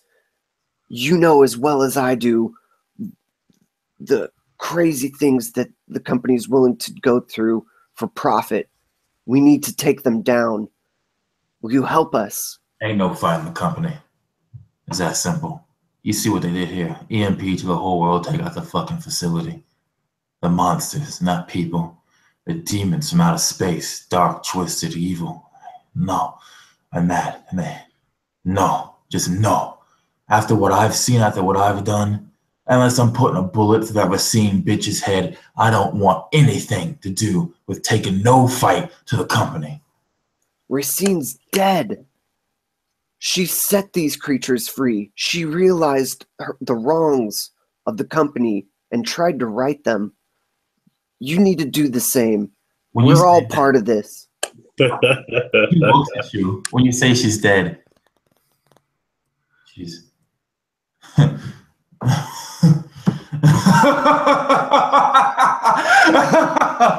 Thank you. I'm glad she's dead. I don't give a fuck about the company anymore. She killed everybody. She's responsible for all of this, and she deserved to die. I don't care what the company does anymore. I don't care about any of that. I want off this planet. I had a family, I had a niece, and I had a nephew, and a mother who had died and I'm damn sure they're all dead now because they don't know what the fuck happened to me. I don't know what the world is. I don't know what the moons are like. I don't know what the seps are. I don't even know what the fuck you're wearing, woman. They didn't dress like that 10 years ago. I don't know any of it anymore. Fuck the company. I'm barely even human anymore.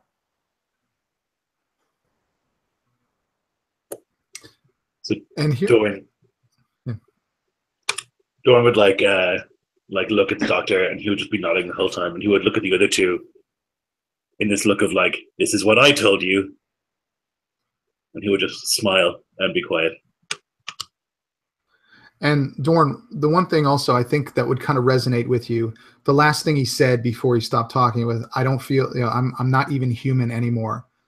I think that would resonate with you, that there were times when you feel that same way, that due to everything that has happened to you, everything that they did to you, that there are times that you don't feel human either. Oh yeah, definitely. Like Dorn is growing to like this doctor pretty quickly. Like he can relate to him. He's been through some stuff, and he feels less than human. And he also is seemingly more of a realist than these two who think they can take down the biggest company in the galaxy. So Nardo and Andra. So Nardo just quietly, he's just kind of hunkered down, probably checking his weapons. He says,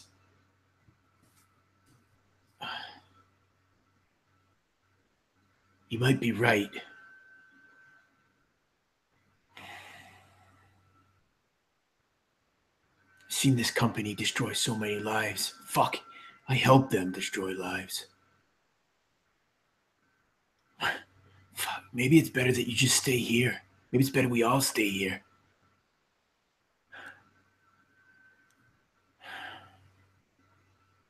And he looks at the crosses again, looks at Andra, and he looks at Adorn. He says, "If we're going to get out of here, though, we just got to focus on that. I don't know what the fuck we're going to do tomorrow, but we got to get a ship up and running. We got to get out of here if we're leaving." And he's thinking in his head, he goes, this is a tough life, but it may be better. Maybe it's better we just disappear. Maybe we just finish our days here on Degon. And Andra? There is no disappearing from the company. If you don't think that they've been tracking every single move you've been making, Adorn, you're wrong. They know you're here. They know we're here. They are all-knowing, and that's why we need to take them down. It is up to us. No one else is going to be able to spill all of this information. Even if we don't take down the company, we can share it with the Seps. We need this technology to be out so that people know about it. Let them make the decisions whether it's right or wrong. It's not up to us. It's not up to me. It's not up to you. It certainly isn't up to him. Dorn's laughing. Such idealism, such nonsense. Take down the company. How? You, woman. How? You sound like Racine. Just like if she said the same fucking shit many times, but she went on a long rant about it right before she hit that fucking button and set every fucking ready free. I know the company can track everything. That's what fucking scares me. They left me out here to die because they know out here I can't do nothing. I can't do no harm. How could I do any harm regardless? But now, in 10 years, I know they've advanced. I don't know what they took from our facility. I don't know if they know anything about what we were doing or if they have any research left over. But I can guarantee you that our facility was not the only one. I don't know for a fact. But I can say that there are many moons where AIC has had these kinds of shits going on. And you say the Seps need to know? Ain't no difference between a Sept and a company. You should know that. Everyone should know that. I knew that better than anyone. On Thorkestra, where the nobles rule, ain't no difference between a CEO and a noble, other than a few more letters. That's all there is to it. And hearing that, I think you would all just kind of take it in. It was a lot of information. Just kind of settle in and settle down for the evening. Just kind of letting the tension of the day just kind of chill out. That's where we're going to take a break. 5 minutes, guys. Ooh, man. Dude, Damn you, so Marquise. the Marquis. You're killing it. Thank you. Yeah, Love that doctor, man. You Really brought awesome. Morning. You know, the great thing is I love talking. You guys know I love giving each of you a little bit of information and talking to you about the thing. Giving everyone a little piece is awesome, but what Marquise did with the information that I gave him was just awesome. So it's great. All right, I'm going to be back in 5, gentlemen. Yep. Lionel, that means 5 minutes, not 5. 15. Yeah, I looked at the time, Drake. I looked at the time. I'll be back in 5.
All right.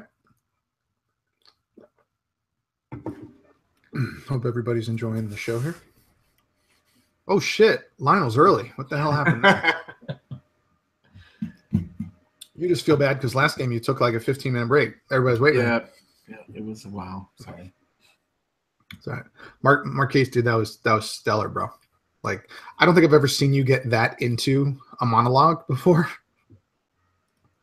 I like the character, so I figured I might as well go 100% with it and see what happens. I'm glad you guys are like. Oh yeah, it just gives some. I mean, you guys know my games. I love that emotion, and that just adds a lot to it. And to see the Lloyd's character is such. It's just a different perspective, and you guys are kind of on the same page, but for different reasons. And it's like you two versus the other two. It's starting to feel that way for sure. Yeah. Nardo and Andre are the two AIC employees. Or prior employees.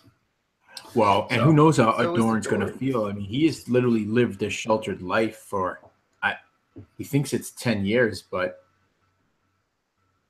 I don't know. Yeah. It's going to get complicated with Dorn and Adorn. So it's all good. I'm just going to call him Doc. It's going to be easier. Just like we used to call Andor, Doc.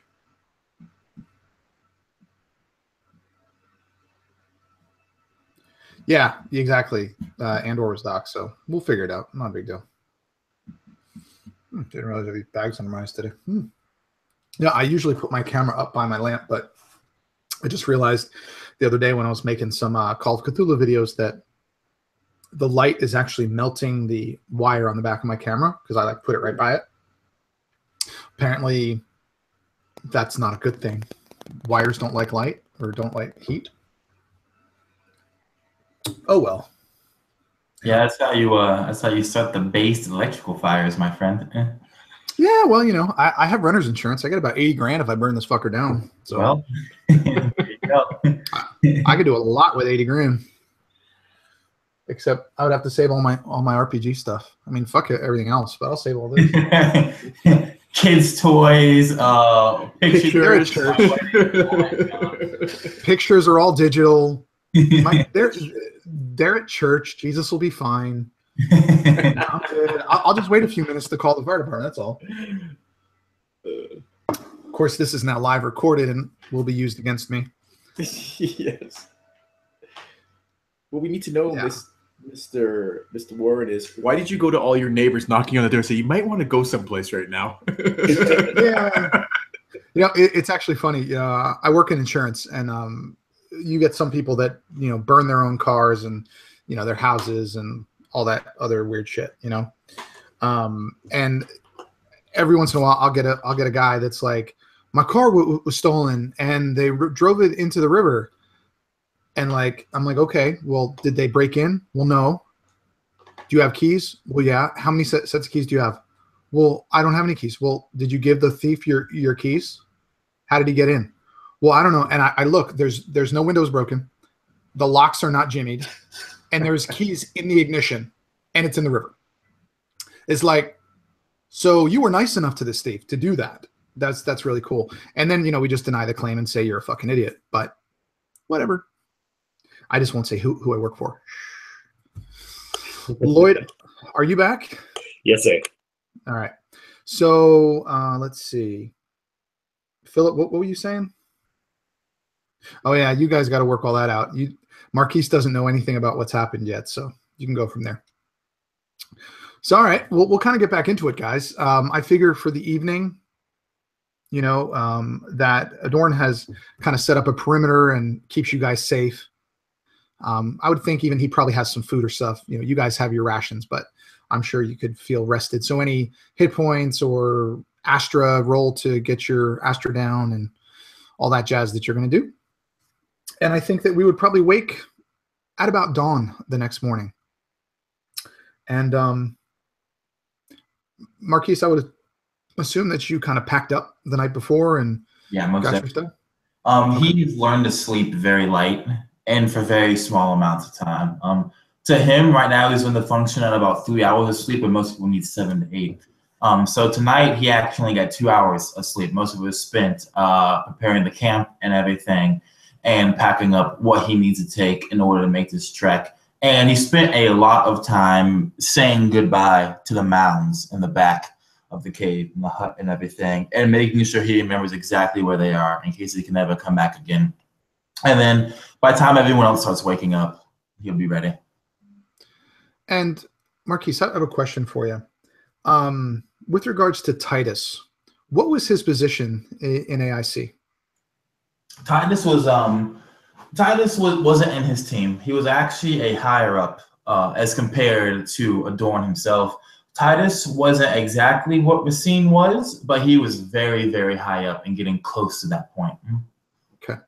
And I would think that probably the last thing that you packed and probably looked at that was a picture of Titus. And you kind of looked at it a little bit longer than you probably should have and just kind of put it in the pack like, okay, here we go. Knowing that this decision is either going to bring you back to him or you're going to get off. Either way, you're going to be in a better place than you are now. Exactly. So I guess you guys have your options. You need to figure out what you're going to do. So have at it. Not everybody at once now. Doran would begin to like make his preparations in the morning or whatever, and he would say to Opal, I know that you believe that we need to tell the people about this and that we need to take down the company, but I really think that you need to examine those thoughts. You need to think about that rationally. You need to think about how you think that's possible, and if you think that's possible. The company is enormous. It's intersystem wide. It is the biggest company that exists. And I need you to think about how you think the four of us could take down this company. And if we give this information to the people, all of the people, let's say, I need you to think critically, do you think that make any difference at all? Do you think that this company cares about public opinion? They have a monopoly on space travel. Just think about that rationally. Take as long as you need. But when we get to the ship, we have to make a decision. And I know what my decision is. As you say this to Andra, she's heard this multiple times and she has been thinking about it a lot, and it kind of weighs on her now. And as you're saying again, just the very logical argument, how are we going to take this down? She's just like, I don't know how we're going to take it down. I have to do something. You know what they did. You know what they did to James. We saw it. They've done it to James. They've done it to my father. How many more are they going to do this to? We can't just sit by. I don't know how we're going to take them down, but fuck. We gotta try. Andra, this emotional response is not useful. It's not helpful. It's dangerous, actually. It makes you look at the situation we're in and think things are possible that aren't, and it makes you act rashly, with hate, with motivations of revenge, and the only thing that's likely to come from that is our deaths. What is likely and what could happen is with this information, which is extremely valuable, possibly the most valuable information that exists currently. We could go to another company or to a sept, and they could pay us a shit ton of money, and we could retire happy. I'll tell you this, Mr. Dawn. The moment AIC knows who we are, the moment they get a whiff of what we know, what you know, because I don't know what you know, or if they know I'm alive, and if they know what you know, they're going to try and kill us. It's that simple. There's going to be assassins. Ain't no glint going to be able to pay that off. But I can tell you this. I don't know who runs AIC, not particularly interested, but I do know that they have divisions meant to suppress and stuff. I don't know who runs those divisions, but I know those are divisions who would send the people to kill us and who EMP'd this place. I want to find that person. I like to kill that person.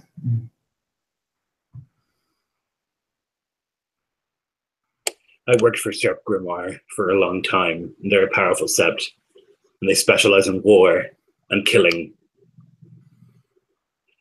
And I believe that this secret would be enough to move them up the ladder of the septs a little bit. And if that was the case, I would imagine that they would send us as far away as possible, somewhere quiet with a lot of money to retire away with a complement of Grimoire Ragers to protect us. If you sell their secrets for money, what difference is that than profiting from those secrets that the company does? You're the same. Yeah, there isn't any difference, but what do you think? What do you want to do? You don't have a plan. My plan is to get rich. You ever seen a Astra splitting bomb before? The red light is so visible that if the moon is close enough, you can actually see it from that moon if it's at night. Even if it's at day, it's almost like it's a second sun in the sky, right? One Astra splitting bomb can wipe out the life on half a moon, depending on where they drop it, what the conditions are, and what they're prepping. So even if this sept that you work for sends us somewhere nice and cozy, if they really want to kill us and if we're far away enough and if they think they can minimize it, play it off, make it look like an accident, us and everyone on that half of the moon will be dead. Ain't no rangers gonna be able to protect that. Ain't no sept that can put you in a bunker deep enough to get away from that kind of heat and that kind of destruction. I'm not saying we go and we take down a company, but what I am saying is that I will die when I leave this planet. There's nothing that can stop that. They will know who I am. They will hunt me down like a fucking animal and they will kill me. And before they kill me, I want to do two things. I want to see the grave of my parents. I want to kill the bastard who's running this shadow shit. I want to kill whoever sets up the assassins. I want to kill whoever fucking. I want to get punishment out before I die. All right. Now you can take your money and get rich. I'm all for that. I wish I could wash my hands of this too. But I'm a very angry old man. I'm a very, very angry old man. And I know I only got less than a year to live once I get off this moon.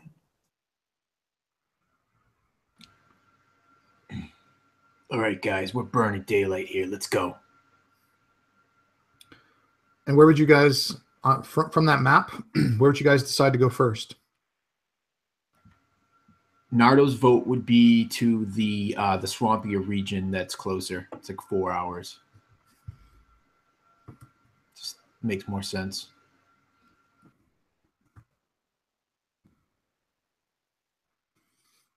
Okay. What about the rest of you guys? Yeah, that makes sense to me.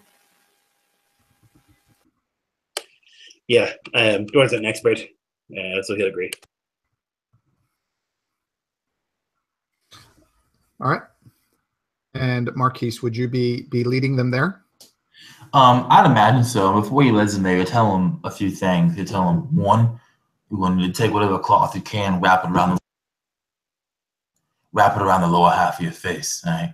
It won't stop all the gas from getting through, but it'll stop your lungs from freezing up and you from suffocating when we first get there. Two, all right, listen, not the twigs breaking. They break those to trick you, all right? Listen to the sounds of gears and whistles, all right?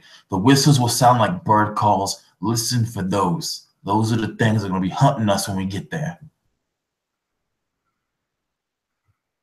All right. And as you guys leave, Marquise, is this the last time you're going to be at this location? Yes, that's the assumption he's making. Knowing your character, knowing you,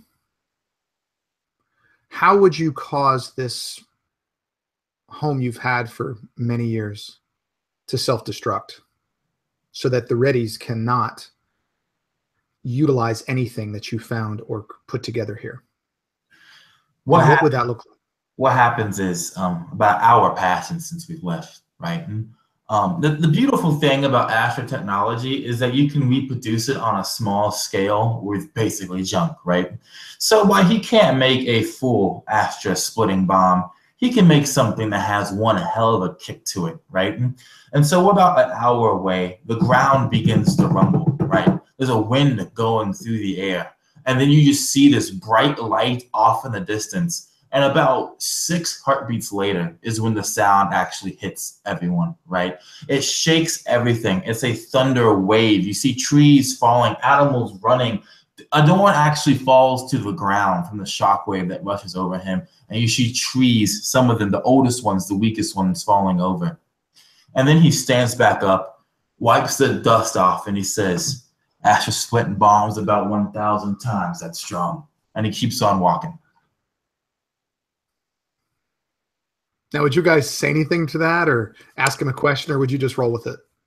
I think Doran loves it. Like he sees the explosion happen and he like just hears like na na na na na na na na na na na na na na, and he's like just like and like as the wave comes over him, he like his brain releases all these endorphins that it's supposed to when something big and combat like happens, and he just like smiles and maybe even cries with joy at the sight of it. Awesome. Andra or Nardo, we just rolling with what just happened? Yeah, Nardo would just roll with it. It's just tactically a solid decision. You want to destroy any evidence so you don't leave anything behind. Okay. And as you go, like you said, probably about 3 hours is when the terrain starts to change. That the trees aren't as thick. You notice that it's significantly less green. That there's a slight mist and kind of an acrid odor to the area. You notice that the ground begins to get softer. It still looks like dirt. There's still trees and roots and everything, but you can feel it just a little bit more moisture as you're descending down lower and lower. And you get to a point where, Marquise, you would know that this is where it starts to get dangerous. That this is where that mist, that kind of gray mist that looked normal, now actually has a green kind of hue to it. You can't see but 10 or 15 feet in front of you. What would you say to them as you came upon this? The doctor wraps a bandana, or really, I guess, a strap of cloth around his lower half of the face. He takes out that grass mask. He fixes it back on again, so you see that really creepy visage. And he turns and he says, 3 things. Make sure the cloth is tight. Do not walk by the trees. The roots are actually deeper than in between the trees. Make sure the mask is fucking tight.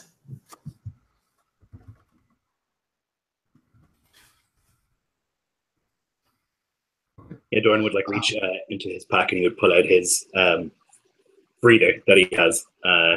So instead of taking a bandana or some grass, he would like take a piece of actual equipment and like put it over his mouth, feeling confident. And Nardo? Yeah, he would just take a bit of cloth that probably he would tear off of, or maybe back at Andor's place. He would, when he was telling us about each of these areas, that would be part of the gear he would pack. It'd be just like a simple piece of rag that he would just tie across his face.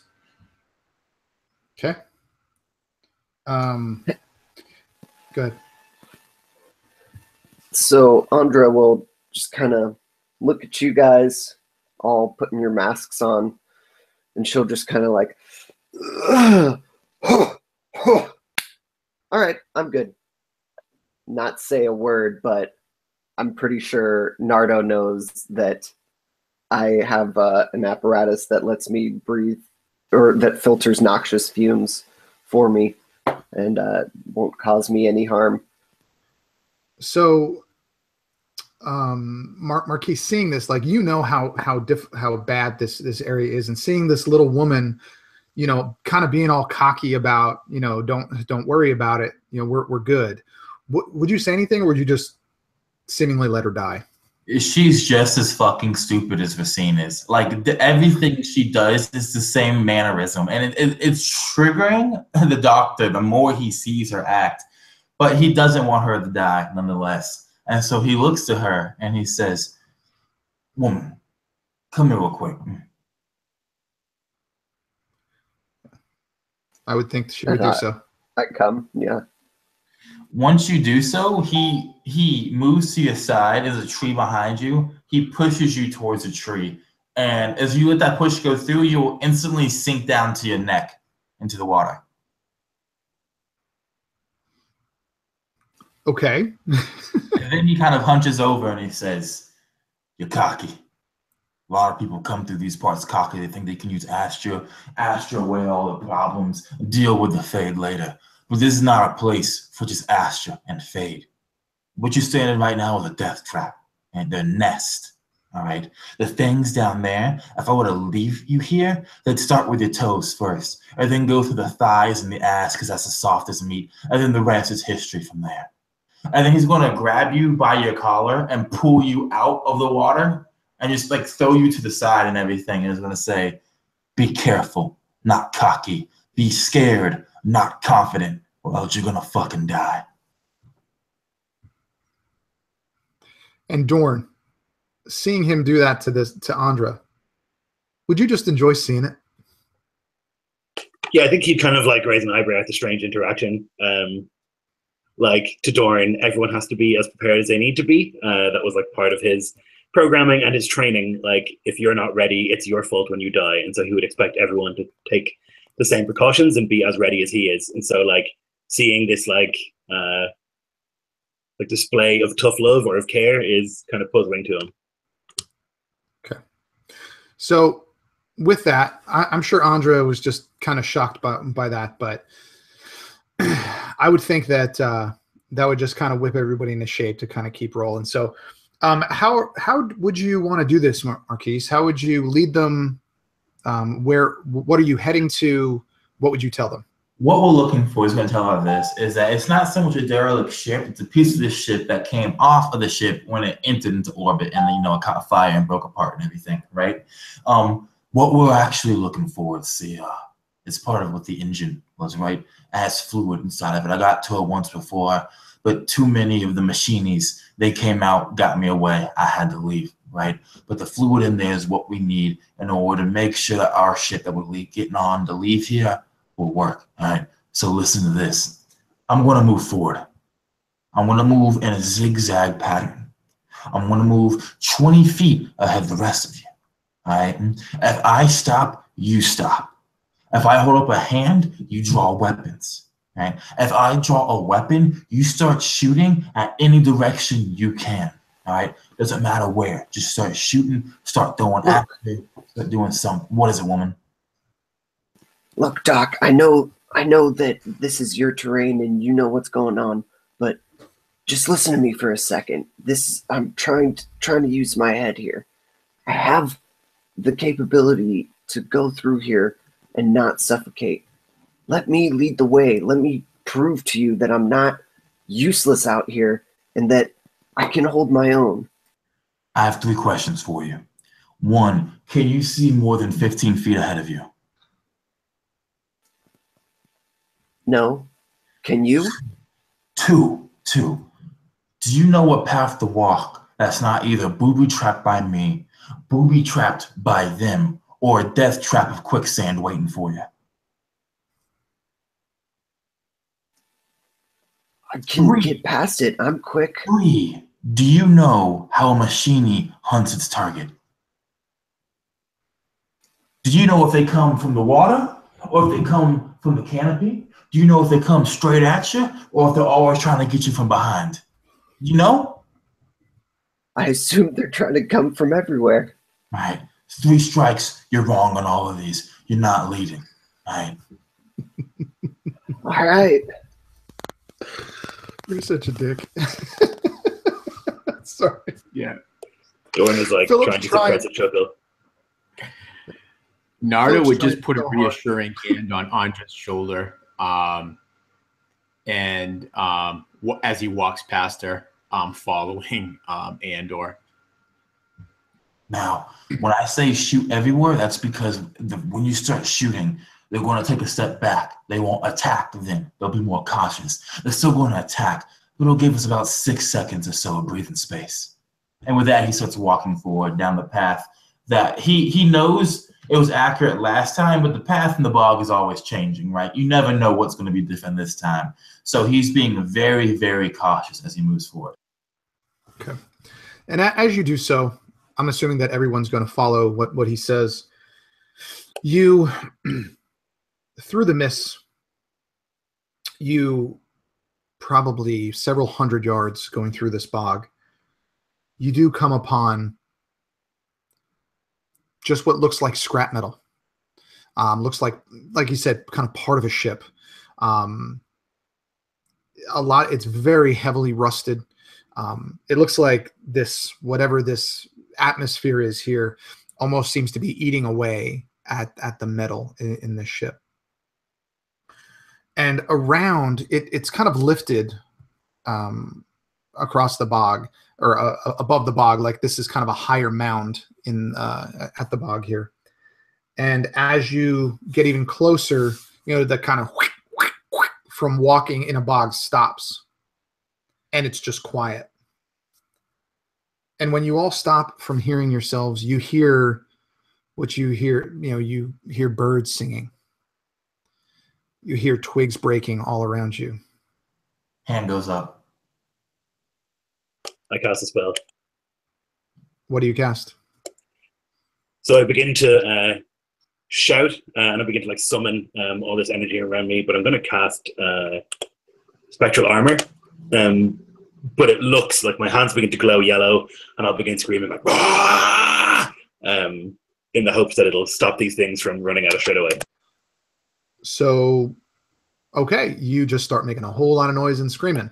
Yep. Yeah, and also the doctor will pull out his gun, which is a signal for people just to start firing either rounds or doing whatever they can to make noise to kind of make these things give pause.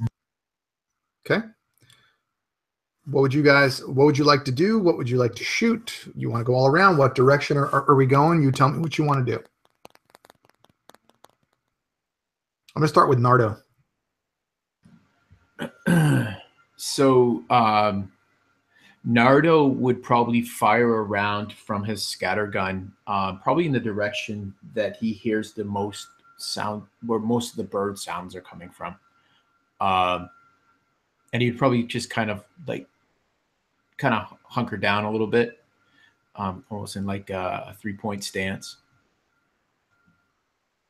Okay, but you wouldn't be firing at all? Yeah, he would fire one round from the scattergun. Okay. What about Andra? Andra will kind of roll her eyes at the thematics, just like, oh gosh, they're always trying to be so just dramatic about everything at Dorn screaming, and she'll kind of like flare off some astral bolts too into the water. Okay. Marquise? Camillus Cassis Titus, and he opens up his satchel. You see 3 spheroids come flying out. One of them lands on his shoulder, opens up. It's a sentry spheroid. It extends a long barrel, and you just start seeing it rapid firing lines of red astra into the mist. The other 2 form halos, one above him and one above Nardo. Actually, no, one above Andra, since she's the most likely to get fucked by these things. And these halos just rotating there and basically shooting out light and just making a bunch of noise as the centroid turret on his shoulder is actually just shooting out rapid fire attacks. And as this is going on, you guys actually feel like a breeze, like a wind, and you notice this green mist begin to swirl and begin to move, and you hear kind of the fluttering of wings, and the chirping of birds gets louder and louder and louder until you can just see just kind of a little bit of shadow of what looks like birds, but every once in a while you'll see something kind of swoop down very quickly out of the mist. Marquise, you know what these are. These were created by the company. These were ravens. These were crows.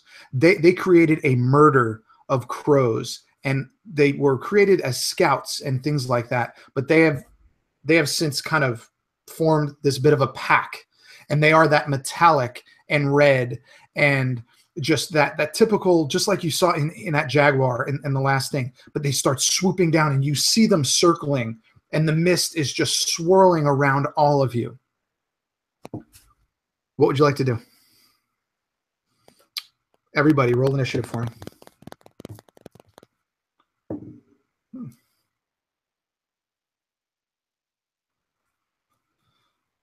All right. Okay, so we're going to go. Okay. So we're going to go Marquise, Lloyd, Lionel, me, and Philip. So Marquise, you're first. He knows that the cyber murder is probably the 2nd or 3rd most dangerous thing created at the facility. Just because an intelligent murder of crows will tear you to pieces before you know what's going on, because they start with the eyes and the tongue always. So he takes out another centroid turret, and he puts his own on his other shoulder, right? So now he has both of them out, both barrels out and everything, along with his revolver. And he's going to almost freeze up, like in a position like this, right? You're going to see the red dots moving above, and he's going to start dictating orders to the back, to the other 3, basically there's going to be like fallen trees, I imagine, in a dead bog and everything, right? He's going to say, fallen trees, no nests, get to those, they'll have trouble getting harder to you. And that's going to be his turn. He's going to hold his actual action to fire until later. Okay. And just as I put in chat, guys, we are going to have a battlefield DC of 13. If anyone's not familiar with what that is, I'm sure you are. But you just, at the beginning of your turn, if you roll a 13, you can pretty much do whatever you want and narrate what happens, what spell you use, how you fire, et cetera, et cetera. But basically, if you roll a 13, whatever you want to do, you can do. Just make it cool. Does that make sense? Cool. It's really awesome. So we're going to start. Next is Lloyd. Okay, so I roll this thing first, right? Yep. Cool. This is new to me. I like it. So I rolled a 16. Okay, so you can, whatever you want to do, tell me what it looks like. Tell us all. Yeah, so theatrical as always, although it's more instinct than theater. Doran sees this sort of swarm of crows begin to appear, and he'll begin swirling his arms around, and you can see that there's like a red mist that appears between his hands, and he's going to basically change the temporal status of some of these creatures, and so he's going to like point up towards some of these crows, and they're going to begin to like rust and like begin to fall apart, or like you'll hear sort of like as like their wings beat. He's going to cast Chrono Burn at 2 of them. But you're pretty much just going to cast on a swarm. Okay. So you can, I'd say, with something like that, what's the size, or do you just have to pick targets, or? So usually you pick objects, 2 Okay. up to 2 with my boost. Okay. Well, why don't we do this? Why don't you give me? Let's say we can do like a 3-foot square. You'll probably get about 7 or 8 of these things in it. What does it look like? Yeah, so this like red mist comes on them, and as it like passes over and around and through them, you can see that like when the mist has gone, that some of their like metal is less shining or less kind of burnished. Now there's like a rust and a sort of old look, sort of blackened, and you can hear like the squeak of gears and the whirring of motors and stuff, where before it had been smooth. So it basically makes them one step more damage, so that they become worn. Sorry, it does. So I've gone crazy with this. I've put all my boosts in. So it does 1d6 force damage in a 5-foot square, and they have to make a save or be stunned for a round. And I think everything that you hit, probably 7 or 8 of these things, they are all just kind of obliterated. The force damage just kind of blows them apart. So around you guys, you have heads, you have wings, you have these kind of metal feathers, but it's very light metal, kind of like like an aluminum foil type of a thing. But parts of them are just kind of raining down on you. Lionel. So so Nardo is kind of in that poised cat ready stance. He's got the scatter gun ready, and he's listening. He hears the flare of Astra from Dorn, and as he turns, it's just in time as these dark shapes. He doesn't even see. He can't even really like put together what they are yet. He swings the scatter gun, and almost simultaneously, there's this flare of red Astra as he channels it into the gun, and he fires, and the shot just spreads out, and it just tears into these black creatures. Several of them fall. Others kind of spiral away. He immediately, he doesn't even have a chance to take a breath as another kind of flock kind of swoops in, and he fires again, only catching a few this time. And then he pops the gun, and the 2 expended shotgun shells just fly, and he reaches down and he starts to reload it again. Okay. Next, they are going to go for. They're going to go for Andra. Andra, what's your AC? It's 13, but I will use Twitch Shield as a reaction, I guess, once I know that they attack or that their attack hits for okay. and AC with Twitch 17. Shield. Okay. So they start coming, and you see them coming, and they're coming right for your face. Like Marquis said, they're just going for your eyes. And as you see them, you activate this Twitch Shield, and your body kind of gets this kind of green, I mean, what would it look like, Phil, when this thing activated? Yeah, exactly. It's kind of just like an instinctual reaction. My hands just like both palms outstretched, and then kind of just like a Vespa windshield of green, just like right above where they would be diving in. Okay, and I would imagine some of them just hit it and just fall to the ground, just not expecting, as this shield is further away from you than they expected.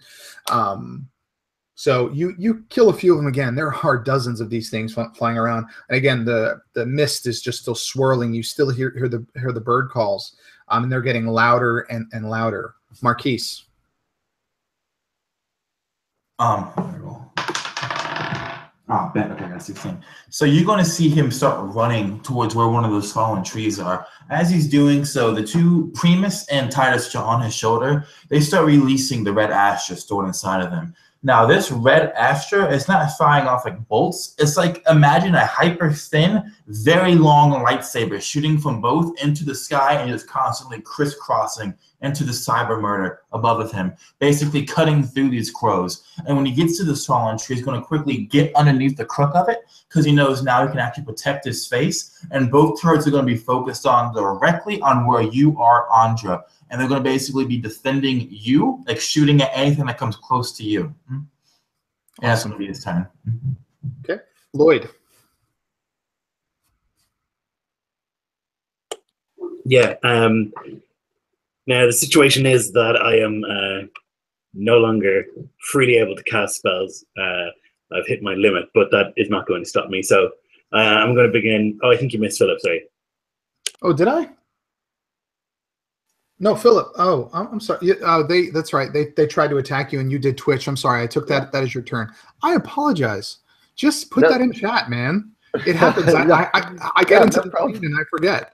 I was just going to roll with it. That's fine with me. Marquise has my back. He's getting all these cyber crows. I did. It's your turn. Sorry about that. Yeah, and as I see the lasers kind of crisscrossing above me, I'm like, fucking right. And then I want to just kind of launch a cone of fire above my head towards these attacking crows also. And that'll What is this? What is that spell? Plasma beam with extra astrofade for the cone. And then that's a dex save for you, DC 14. Okay. Now, yeah, I fail that. What actually happens though is as you go up and you're doing like a Dragon Ball Z, Kamehameha, like straight up. What you didn't know, and what the doctor forgot to tell you, was that this mist, this acrid smoke, is actually flammable. It takes a little bit of fire to get it ignited. Like little stuff won't do it, but as you do that, and it goes up along the edges of this plasma beam, as the cone goes out, it ignites the mist around us, and it engulfs everything that's up there. Each of you takes 7 fire damage as just all of the mist around you gets ignited, and all of the oxygen for a moment is pulled out, and everything above you just, as this spell ends, just all of those crows just come falling down, just thudding onto the ground. And with this mist burned off after 30 seconds, you can see for 100 feet. You can see everything. Some of the moisture is still left in mist, and the kind of steam that from this fire is still there, but that green mist has been basically ignited. And you guys are out of combat. Marquise, seeing this. Whoops. Yeah, you knew that this was flammable, but you didn't tell him. The doctor did not think that the Astra users had power at this magnitude, right? He also didn't think that when the cyber murder came, that 4 people with this level of skill would be able to handle it so fast. Because again, he's been doing everything by himself for about 5 years now. So he kind of comes out. Most of the grass mass is gone. About half of it is left. He peels it from his face and he throws it into the water. The bandana is still there. You can see a few, like his skin is redder from where he got burned and everything, but it's not too bad. He stands up and he walks out hesitantly. Titus and Primus both looking in different directions and everything, scanning the area. And he says to all of you, "They're gone." Dorn lets out this howl. And you can see like his pupils are like extremely small, and he was just on the brink of losing it when the fire hit him, and the threat was gone. And so now he's just like pacing up and down, and he's like shaking. Okay. And Andra, I would imagine that you're pretty proud of yourself at this point. You've kind of been useless a lot today, and to just be like, oh yeah, I did that. But again, it wasn't just the beam. The fire did most of the work for you, but maybe not everybody knows that. I'll pretend I knew, like, yep, knew that was going to work. Sorry I burned you. And so, and I also think that giving Dorn a little bit of his own medicine by burning him after he electrocuted your ass would be kind of a very satisfying thing. So you guys can see this wreckage. Marquise, you know where you need to go and what you need to get. Where do you bring them? Nardo, come here. And when he says that, he picks up one of the red birds. It's Nardo approach. Okay. He gives you the bird and he says this: take a knife, take its heart out, give it to her, make her eat it. Take the feathers, put them in her hair. And he's going to then go over to the piece of the engine and he's going to take out his arc tool, which is terrible looking. This thing is rusted, it's half broken, but through the power of expertise and technology, he has made it work. He has made it suitable. It's not as good as the full thing, but it's good enough to get the job done. And he sits down, he starts knocking on it here and here. He hears what's hollow and he says, about an hour it's going to take for me to get all this fluid out. Dorn is like, come again. And he says, did you tell Andra to eat the heart of one of these birds? Yeah. Why? He looks at you and he rubs his nose and he doesn't answer at first and he looks back to the machine. And when he looks back at you, you can tell that some of like the civilization has come back. So he knows what he's about to say is going to be kind of weird and he's kind of feeling like antsy about saying it again. But then he continues and he says, the Reddies, they have a kind of religion to them, right? They think that the heart contains the soul and the astra and all of that, right? So you take the heart and you eat it. And when they come and they find the heartless corpses, it puts them in a fierce mood and it makes them easier to kill later. Dorn like has this tight-lipped smile and he nods and he like reaches down for one of the ravens and begins the process. So, Andra, would you join Dorn in his buffet of raven heart? After hearing the explanation from Adorn, I guess when in Rome, and I'm just like very like trying to like just taking nibbles and like and then realizing that's not better and just like shoving them in my mouth and like and taking the feathers, just kind of putting them in the non-shaved part of my hair. Looking pretty badass these days. Dorn? I imagine we're sitting opposite each other, like we have the ravens piled up into this pile, and so like we're kneeling on either side, and so you're picking up like a raven and you're like opening the tiny rib cage and picking out the heart and you're like no. And Dorn is like doing the same thing, but he's just like and there's like blood running down his face and he's just like popcorn.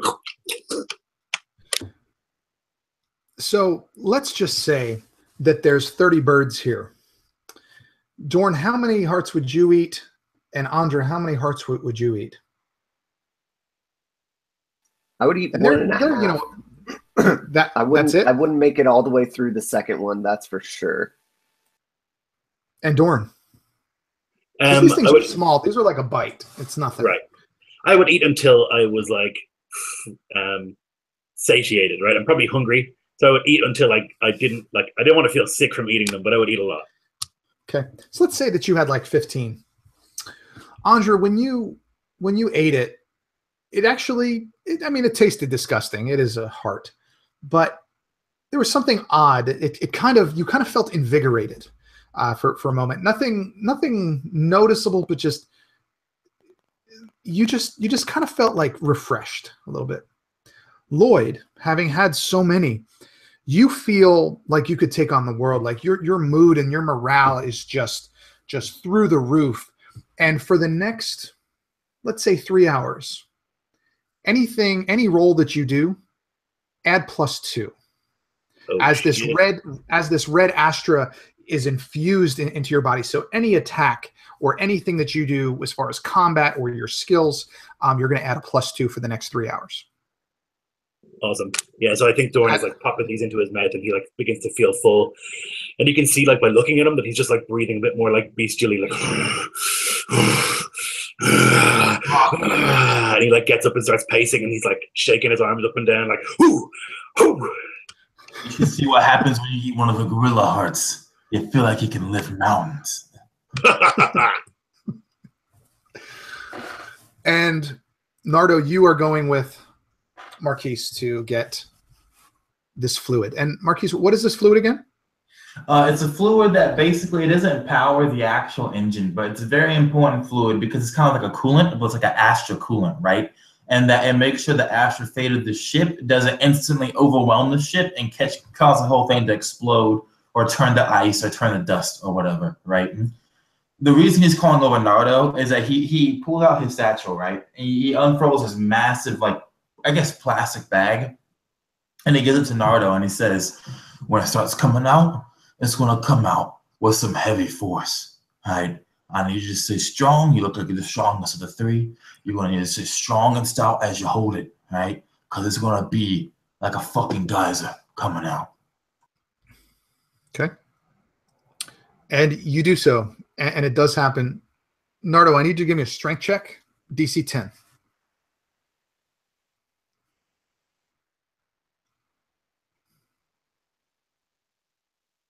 Just hit another nat 20.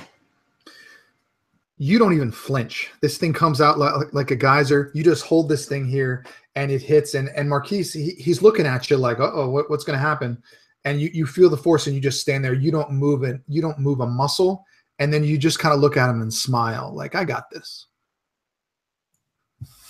And once it's all in there, the doctor quickly ties the bag, and you're going to see the bag is now super light, like it has air in it. That's because the fluid, it turns into like Astra vapors until it's actually put into use, right? Or until it's highly pressurized.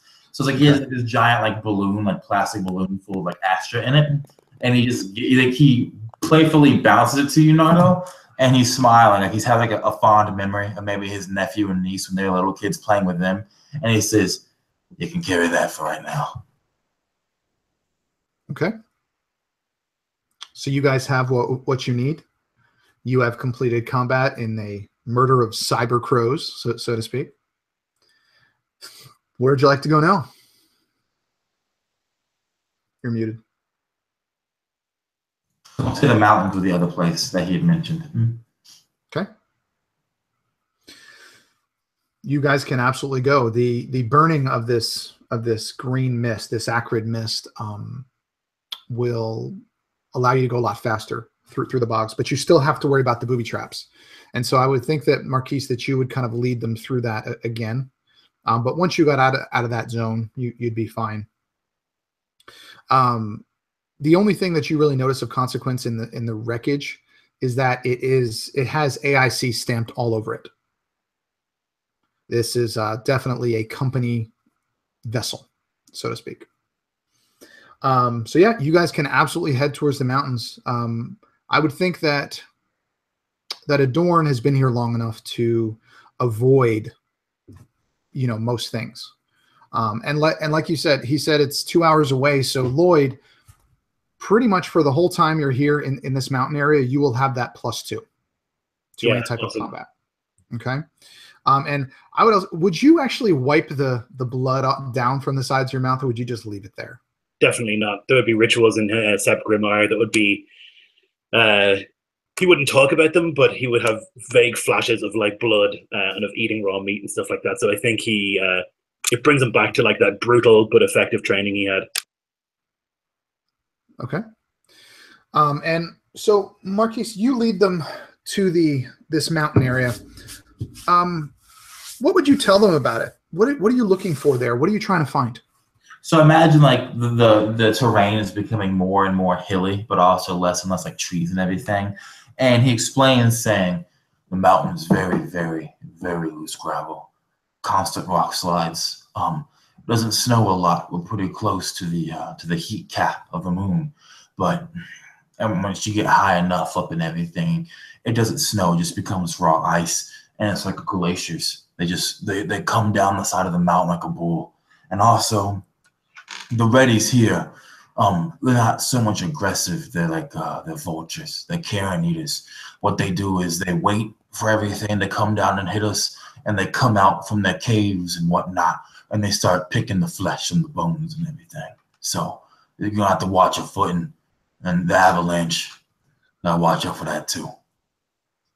And what is it that you are seeking up here? You seek the astrofluid, the coolant in the other place. What are you finding here, or what are you going for here? What I'm looking for is we need a chip, very small chip. I saw the ship crash down here. Don't know if it actually has it or not, but most of the ship looked pretty intact. The chip, what we do is you take it out, you put it into the ship that we need. Once you put it in there, it puts in the plans needed to then leave the moon, right? Without those plans, we got a hell of a chance of just basically crashing back into the moon the moment we leave. Okay. So the ship that you know of, the only thing that's keeping those power cells from powering up is that it doesn't have its coolant, correct? That it's kind of in safe mode. If it doesn't have the coolant, it'll overheat. Yeah, in a few seconds. Okay, so that's what's stopping it. Okay. So yeah, you guys at about 2 hours, you make it to this area, and you see probably a 45-degree incline ahead of you. It's kind of that shale, if you've ever done any like, I guess you really wouldn't know. It's just basically little rocks. It's kind of difficult terrain. It's slow going up this, but way up above, almost, you see a little bit of a kind of a cloud line. But just below that, you see what looks to be a mostly intact vessel. The vessel, again, even from this distance, it's probably 1,000 feet away, but it's 1,000 feet up this incline. Again, you can see the AIC logos all over it. And it's difficult terrain, and about every 100 feet or so, I think I'm going to have everybody give me a dex check. So why don't we all do a first one? Everybody give me a dex save, please, or a dex check.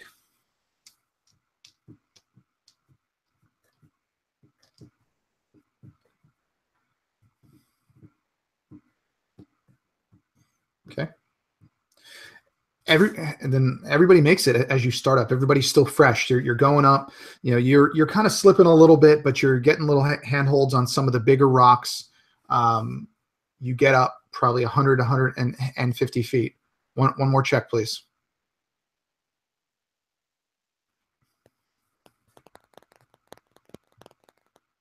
Yes, Marquise, if you'd like to do a different thing, you just say where. Yeah, so I did a survival check to kind of like find like a safer path. I have a 25 on that. Okay.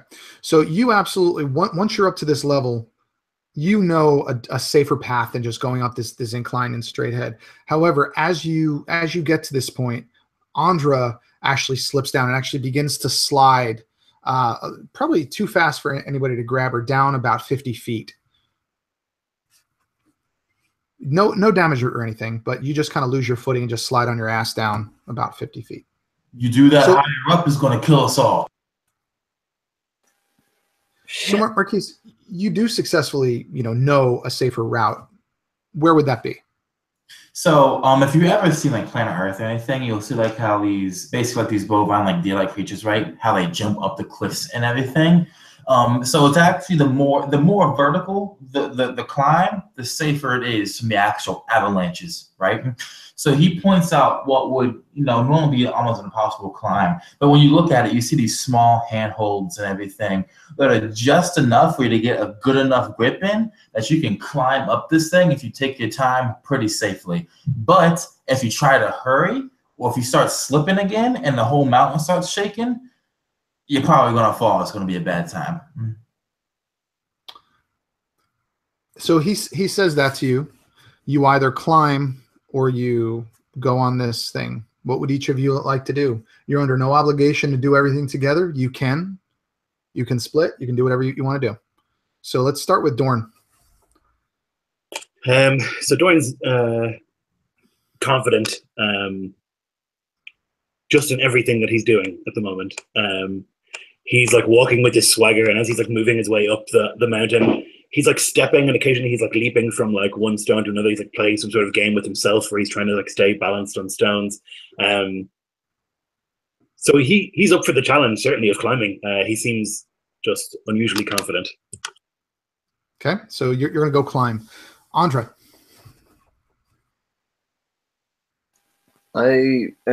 I pretty much trust Adorn at this point. He's definitely proved to be a great survivalist, so I will also climb. Okay. Nardo.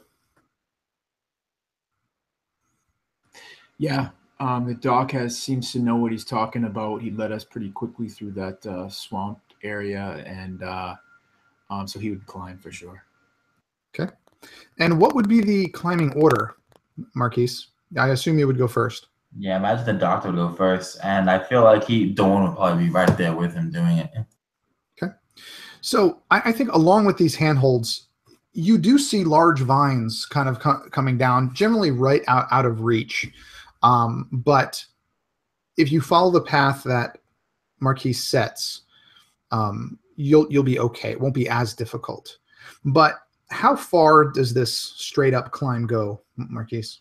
Takes you about to the 700 feet mark, and the rest of it from there is going to be again that slopey like shale like climb. So it gets us almost there, but not quite. Okay. Trying to think how to make you guys do this.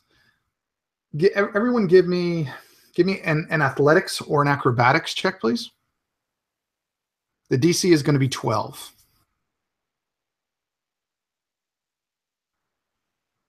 Put it in. Okay. All right. So, first thing, Lionel, you are clinging to this wall like a monkey. You are rock solid, going, this is easy. No big deal. Marquise, the doctor slips and begins to fall. I need another athletics or acrobatics. Okay.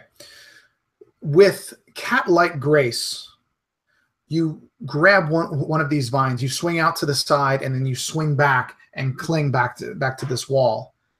You are safe.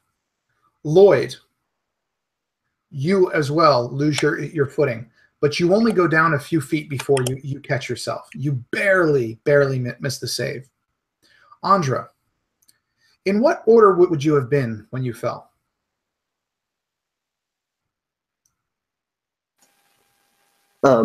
Yeah, I think I was probably not last, but second from last.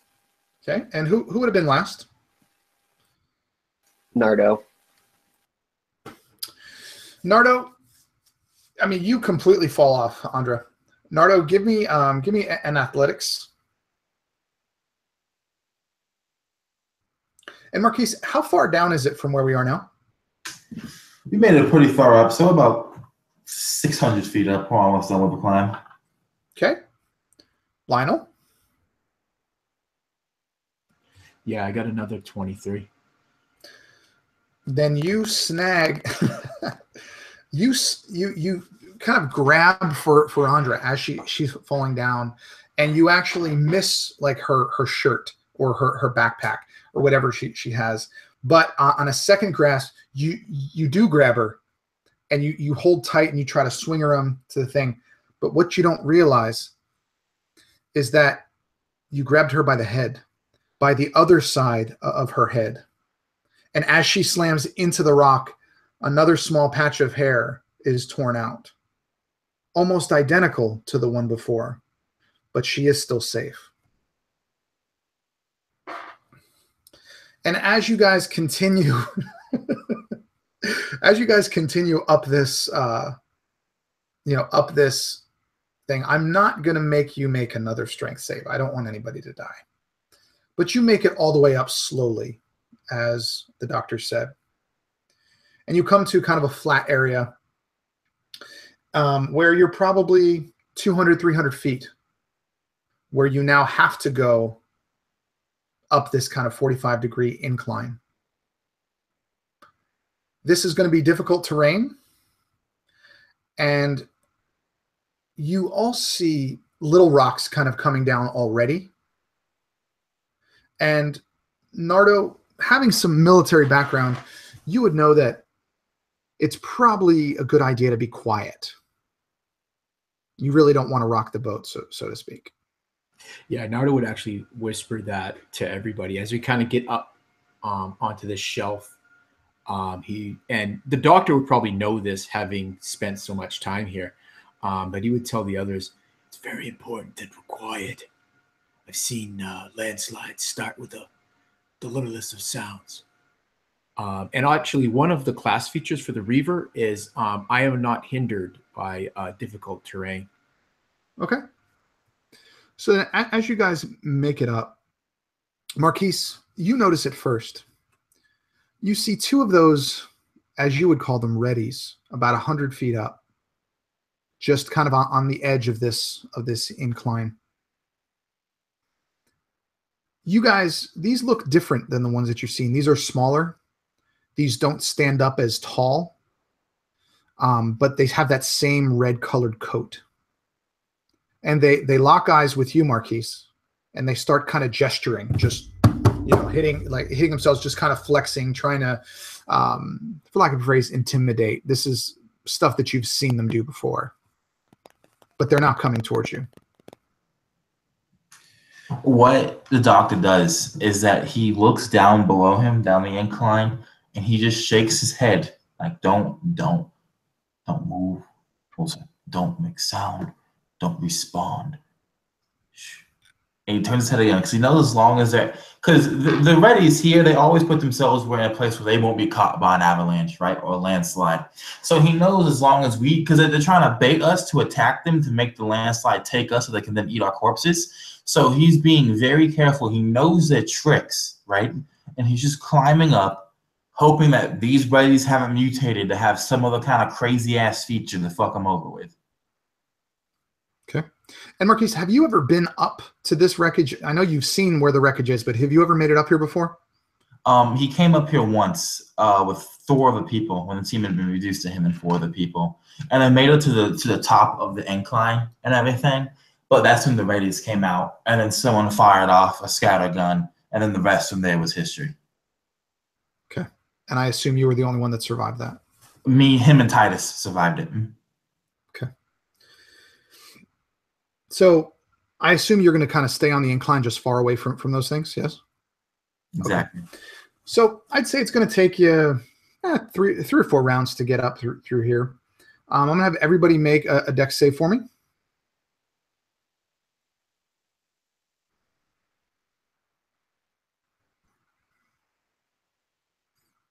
Hey, Andra made a roll. Yay.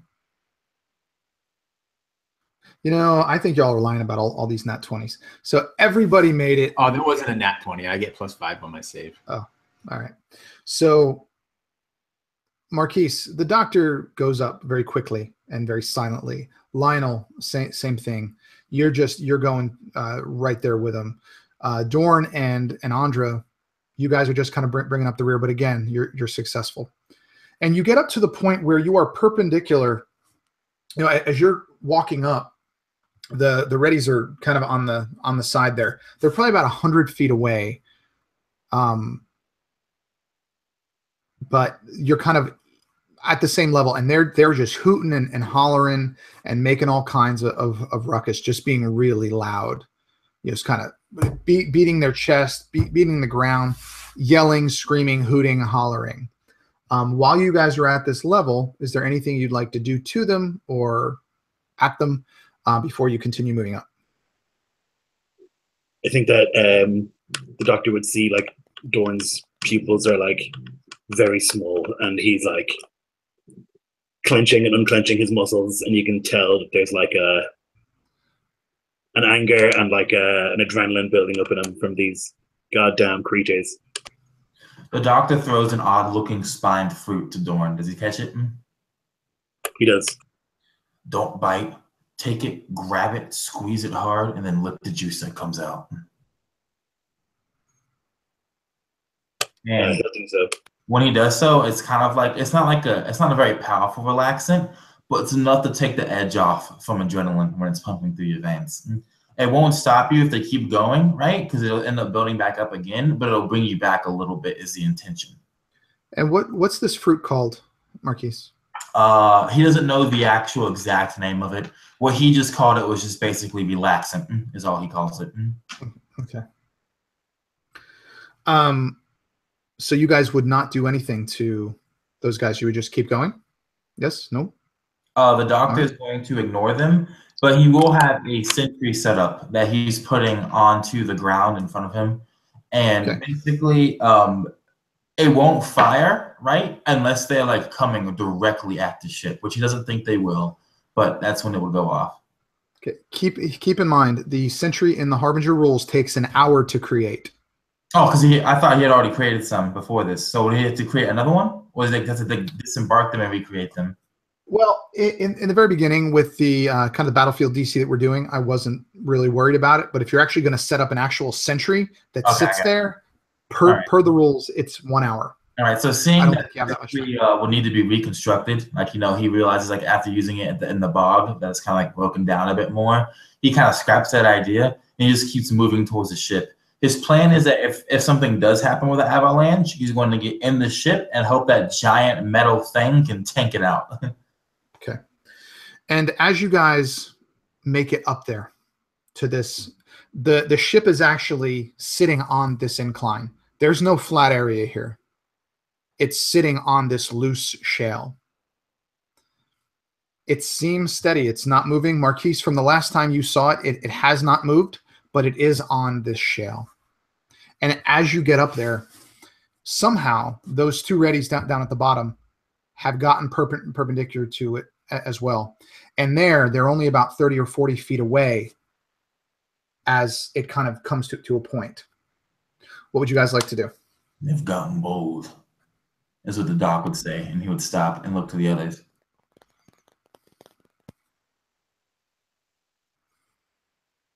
Lionel, Dorn, Andra? So can we see where the doctor's leading us, where we need to go? And that's what these readies are kind of heading in, that kind of shadowing us going. Well, you're actually there. You see the wreckage of this ship. Like I said, it's kind of sitting on the shale. You see it, obviously. It's worn and it looks old. And it's broken into pieces, but you are there. These red apes, these smaller red apes, have basically come from where you were and somehow gotten up to where you are now. But now they're not 100 feet away. Now they're 30 or 40 feet away. And it opens at the back. There's a big hole in the back. That looks to be the only way. Marquise, you'd be familiar with this. Right. So Narda would just say, he would kind of pull out this long piece of pipe that he's kept for quite some time now. And he would just say, Doc, get in there, get what you got to get. And he'll just like stand guard outside if the readies come in any closer, but he's definitely not going to touch his firearm. Because he has a feeling that that'll take this whole side of the mountain down if he does. What about Andra? Adorn, if you need someone who's a little lighter to climb in to make sure that we don't shift the ship, I'll do it. You just need to tell me what it looks like. And Dorn. Dorn would stand at the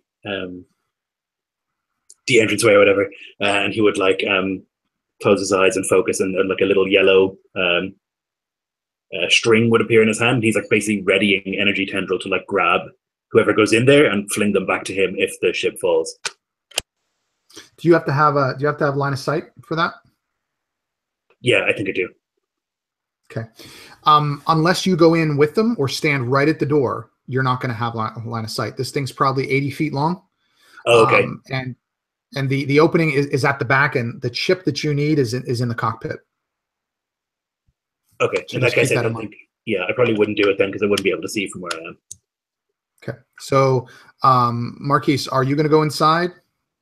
The doctor takes off his satchel and he hands it to Nardo for him to wear. He takes the arc tool out of it, of course, and he says this: if the ground begins to shake and slide and you feel yourself losing footing, it means this whole side of the mountain is about to drop down, right?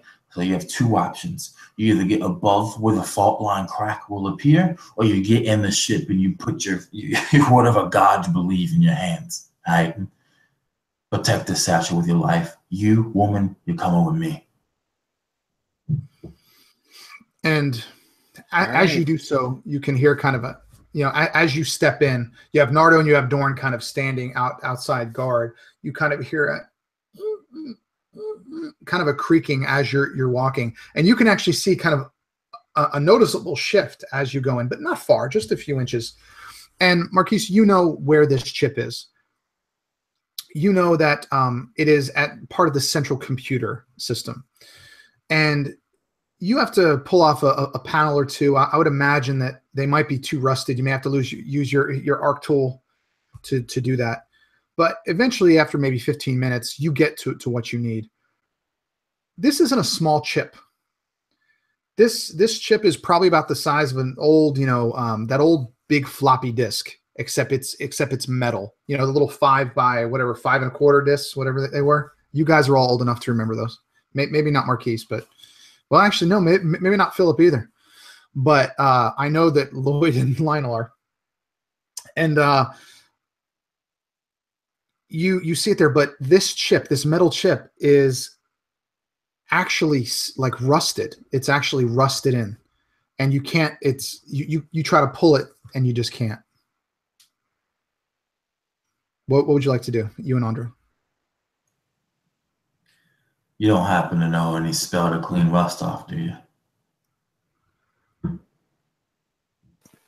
I don't know any spell that'll clean rust off, but let me think for a minute. If you don't, it's fine. It's gonna take some more time. My arc tool, what I can do is I can kind of burn out the entry slot, take the whole slot with us, and then once we get to the actual ship, I can do some fangle stuff to make it work, but it's just gonna take us some more time to get it out of here. And as you guys are talking there, Dorn and Nardo, you guys notice that more of these readies start coming out. Now there's a dozen of them, banging, screaming, just beating on their chest, just these low kind of bassy things. And you notice just kind of very subtly the rocks under your feet, the small rocks, start to shake. And they're almost doing like a rhythmic, it's almost like a song, like a rhythmic thing. It's like these things know how to loosen this ground. And it starts getting louder and louder, and you feel and see the cockpit of this start to slowly shift down, just with a, and the front of this thing curves. So it actually runs into both Lionel, and again, just slowly this is happening. It's only going a few inches every few seconds. But it goes to where the front of the ship begins to point straight down this incline. And Marquise, you and Andre, you guys looking up, you see almost 1,000 feet of a 45-degree incline in front of you. And just the gravity of everything just kind of forces you forward. What would you guys like to do? You haven't moved yet. You talking about us or about the two outside? You guys inside. Mm-hmm. The ship has shifted just slightly. Stumbling Who forward, outside have to decide what they stumbling forward and kind of like straightening himself. He looks directly at you, Order, and he says, "Get out. You get out." Shit. Okay, I'm gonna try to find the nearest exit, and I guess only the back of the ship will do. So yeah. Yeah. In one round, you can get about halfway there. Because you're talking about 80 feet away, give or take. Yeah. And you guys, and Marquise, you can hear this kind of rhythmic vibration. You've never heard it. You've heard it from one or two, but you've never heard it from a dozen and a half of these things. And it is significantly louder than you recommend. These things have gotten smarter since the last time. They know how to make this happen, and they're just waiting there for their dinner. I do a quick mental calculation. How long do I think it'll take me to get the full slot out, bringing the slot out and then escaping the ship versus how long it'll take for this thing to fall? Probably 10 minutes. And to get it out, you probably have a minute before this thing starts sliding. He licks his teeth. He looks around. What's the state of the ship in? It's mostly together. It's just, it's got cracks and stuff like that. The back end of it is just ripped off. There's just a big hole in it. I'm about 80 feet down. But most of the ship seems pretty intact. It's just old and worn. The ship survived the fall straight from outer space. And it hit this place. But it might not survive the weight of a mountain falling on top of it. Maybe. He makes a few more calculations, and then he realizes that even if it falls, actually no, he looks at the metal, and this thing is pretty sturdy. What he does is that he quickly puts the plate back on top of it to cover it, because they can then move down the mountain if needed, and then uncover it basically, which will take more time, and then dig the slot back out. So he quickly puts it back up, and he just begins running full tilt out of the ship. Okay. Again, same deal. You can get it out. You can get out of it in a round or two. Lionel and Dorn, being outside and getting pushed to the side, and as this thing kind of swings, you're probably about 20 feet from this group of Reddies. But there's that kind of soft shale and rocks between you guys as this thing starts going. What would you guys like to do? So clutching the pipe in his left hand, he would grab his scatter gun in his right, and he would go forward, and there would be a very slight hum and a little flare of red astra as the flamethrower that is mounted on this scatter gun powers up. And as he walks forward, he's just going to fire a gout of flame out and across in front of these things to try to scare them off, or at least break them up enough so that they lose like the rhythm that they're beating, to give his compatriots some more time to get out of the ship. Before you fire, give me an athletics or an acrobatics check. Perfect. As you're walking on this loose shale.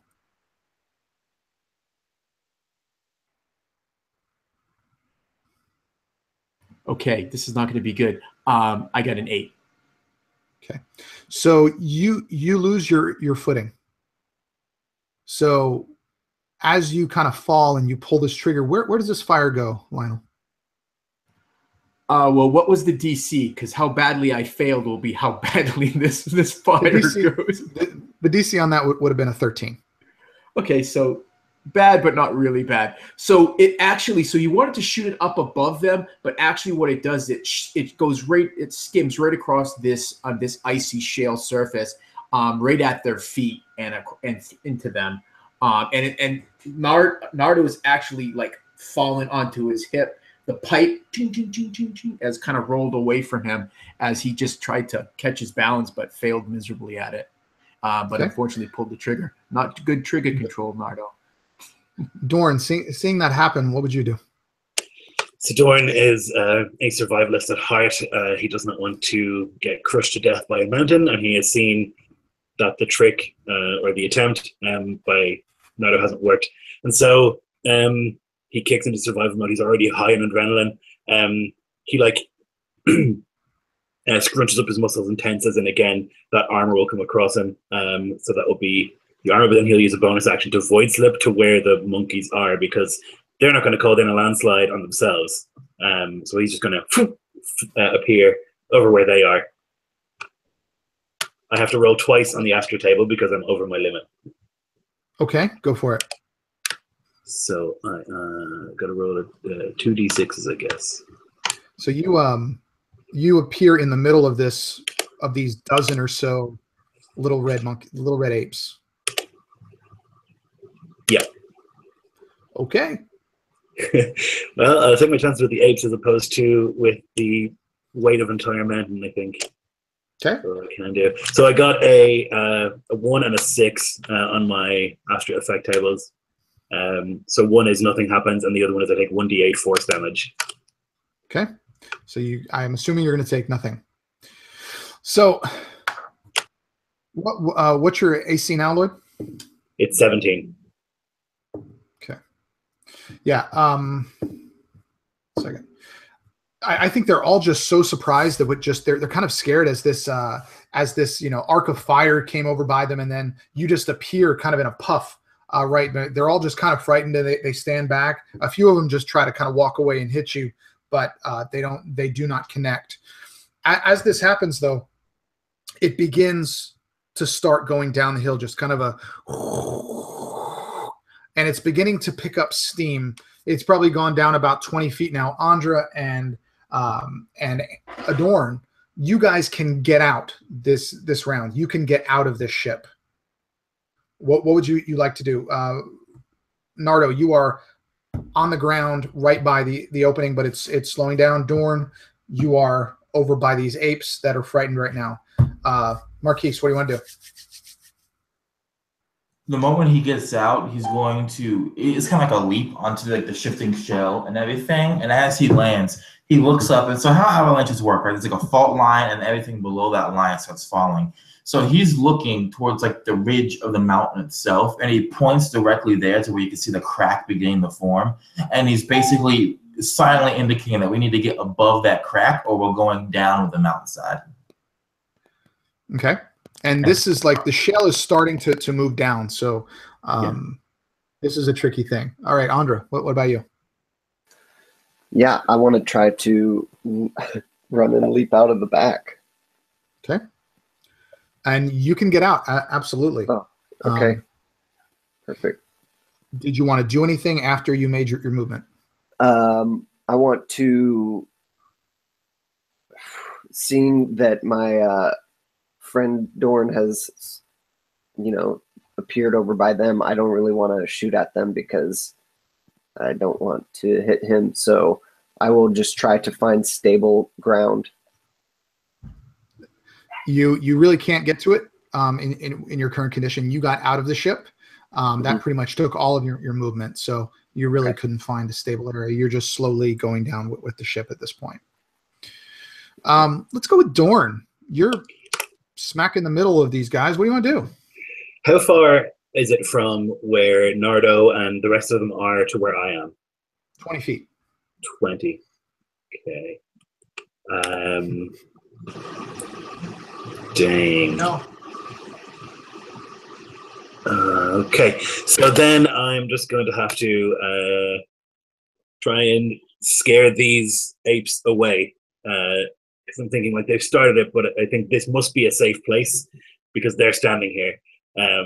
And so, heedless of my own safety, I will raise my hands to the air, make fists, and I'll call down that static charge. So they all need to make a dex save. DC is 14. Okay. And I need to make that too. The first ones fail, and the second ones make it. So I'm going to go into my limit enhancer, which gives me advantage on this save. Still a 4, so I'll take all of that damage, which is 31. Which is not good. So yeah, I lift my hands up into the air. I bring down this like circle, this concentrated circle of like electricity, and just like smashes into the apes and myself. I will fall unconscious from that, from the blast, but hopefully so will the apes, and I will like fall onto the ground. Okay, and what's the damage, Lloyd? It was 31. Okay. The ones that took the 6 that took full damage, they're just crispy critters. They've caught fire. They've done all that. The other ones that took 15, they are burnt. They are hurting, and they are terrified, and they are running away. The ones that you just flat out killed are just kind of burnt corpses in the center. The other ones are scarred and just terrible. And most of their hair is actually singed off from it. And they are running away even though you fall unconscious. What would the rest of you like to do while you see this happening? The fault line is, I assume, also 20 feet above us? It's about 20 yards above you, actually. Okay, that's a lot further. Knowing the fault line is so far away and seeing that the rhythms are just so strong, he looks to the side and he sees it's now clear. And it's true that where the apes were standing, they wouldn't bring the mountain down on themselves. But he's also afraid of more apes coming back to that spot. But seeing one of his newfound comrades fall, he bites his lip. He looks to the fault line. He looks to the ship. He looks to his comrade, and he runs straight towards his comrade. He shouts out, what was the word again? My bad. Okay. He shouts out, Cassius, and he throws out a spheroid, which becomes a halo over the body, and it triggers on anyone who's at 0 HP. So you're going to heal Dorn 3 hit points as I run towards you. Okay. And Dorn, does that bring you back conscious? Yes. So I guess his eyes would open. He'd go, and he would smell the stink of ozone and burnt fur or whatever, and he would look around and remember where he was and spring to his feet. Okay. So both of you are over there. Marquise, I think you could definitely make it over there. You're familiar with this. Nardo and Andra, what do you want to do? So Nardo would immediately go into protective mode. He would try to get Andra, he wants to get to where the others are. It's the quicker path to safety. And if Les Andra stops him, he's going to literally right over, fireman carry her across his shoulders and head over to that area. And okay. I would action surge to make sure that I can cover the distance and carry Andra as well. And I think you could, especially with the action surge, you could do it. And as you guys all get over there, Lloyd, you sit up. Marquise, you get over there. Lionel, Philip. As you guys do this, you watch the ship that you came to go just turn and just slowly start sliding down the mountain and build up steam and get faster and faster and faster. And you see this line, this fracture line about 20 yards above it, and all of the shale and some huge rocks just tumbling down this incline for a solid 2 minutes as it goes down, just getting faster and faster and faster until it just hits the bottom in a and you see the ship just blown apart, just the front of it hit and everything just explodes on it. After a few more minutes, the rocks stop falling. You are out of combat, but your prize is now 1,000 feet below you. What would you like to do?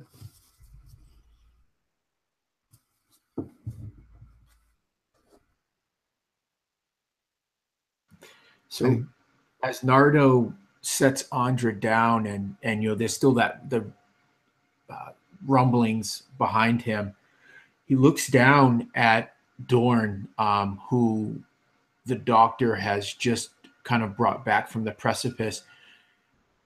And he has this feeling of anger. He sees this thing and he's thinking to himself, now would be the time. Just smash his fucking head in, end him, and because he's a cancer. He's a cancer like the company is. And at the last minute, as he's kind of reaching for that pipe he no longer has, that's 1,000 feet below, covered in ice and stone. He feels that cool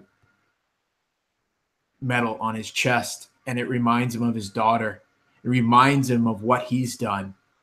He's no better than this creature before him. And he just turns to the others and goes, I guess we're just gonna have to climb down. You okay? He says to Dorn.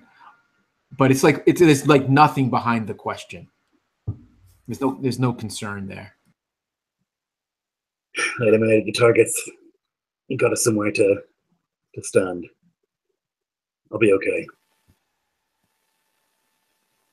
Nice work, you crazy, crazy bastard. And Andre's actually going to like kind of I'm assuming Dorn's on the ground, so like just rest her hand on his shoulder and she'll go ahead and cast Revitalize on you for 9 health. Awesome. So I think there's like a weird moment where like you touch Dorn's shoulder and like you begin to like pour Astra into him, but you can like feel that he's already like almost to the brim full of it. And you're like, is this even a good idea? But it's just like a weird connection for a second. But he looks at you gratefully and says, thank you. An ape heart is dropped at your feet, Dorn.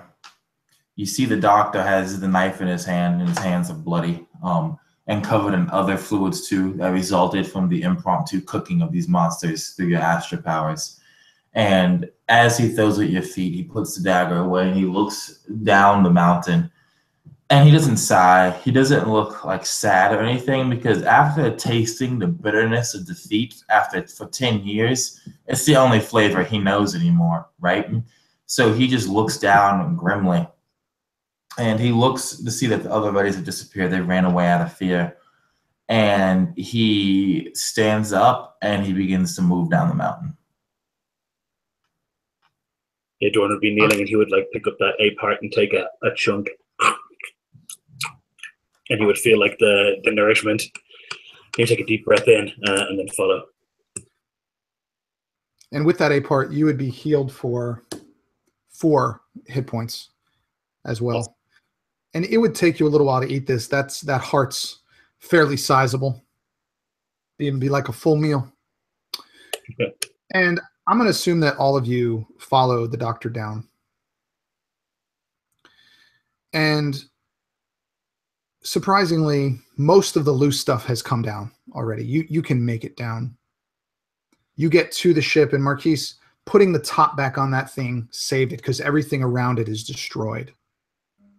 But you take that piece off, and probably with the combined efforts of your technology and your arc tool, as well as the strength of Nardo, you can probably rip that disc loose. And all of you have the parts that you need. Where would you like to go now?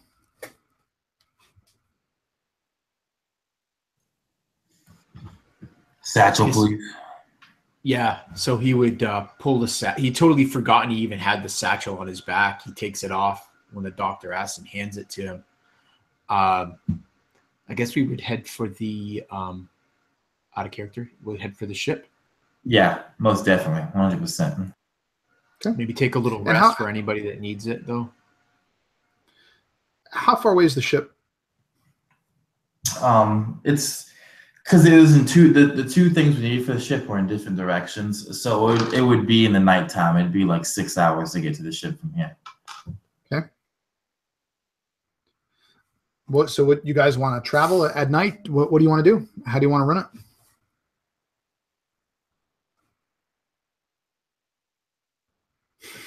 Doc, didn't you say that it's not safe to travel at night?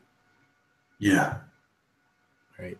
That we got to make a camp. So I guess what we're going to do is Nardo's going to look for a place where they could camp. Maybe Doc could help because he knows probably the safer places to camp.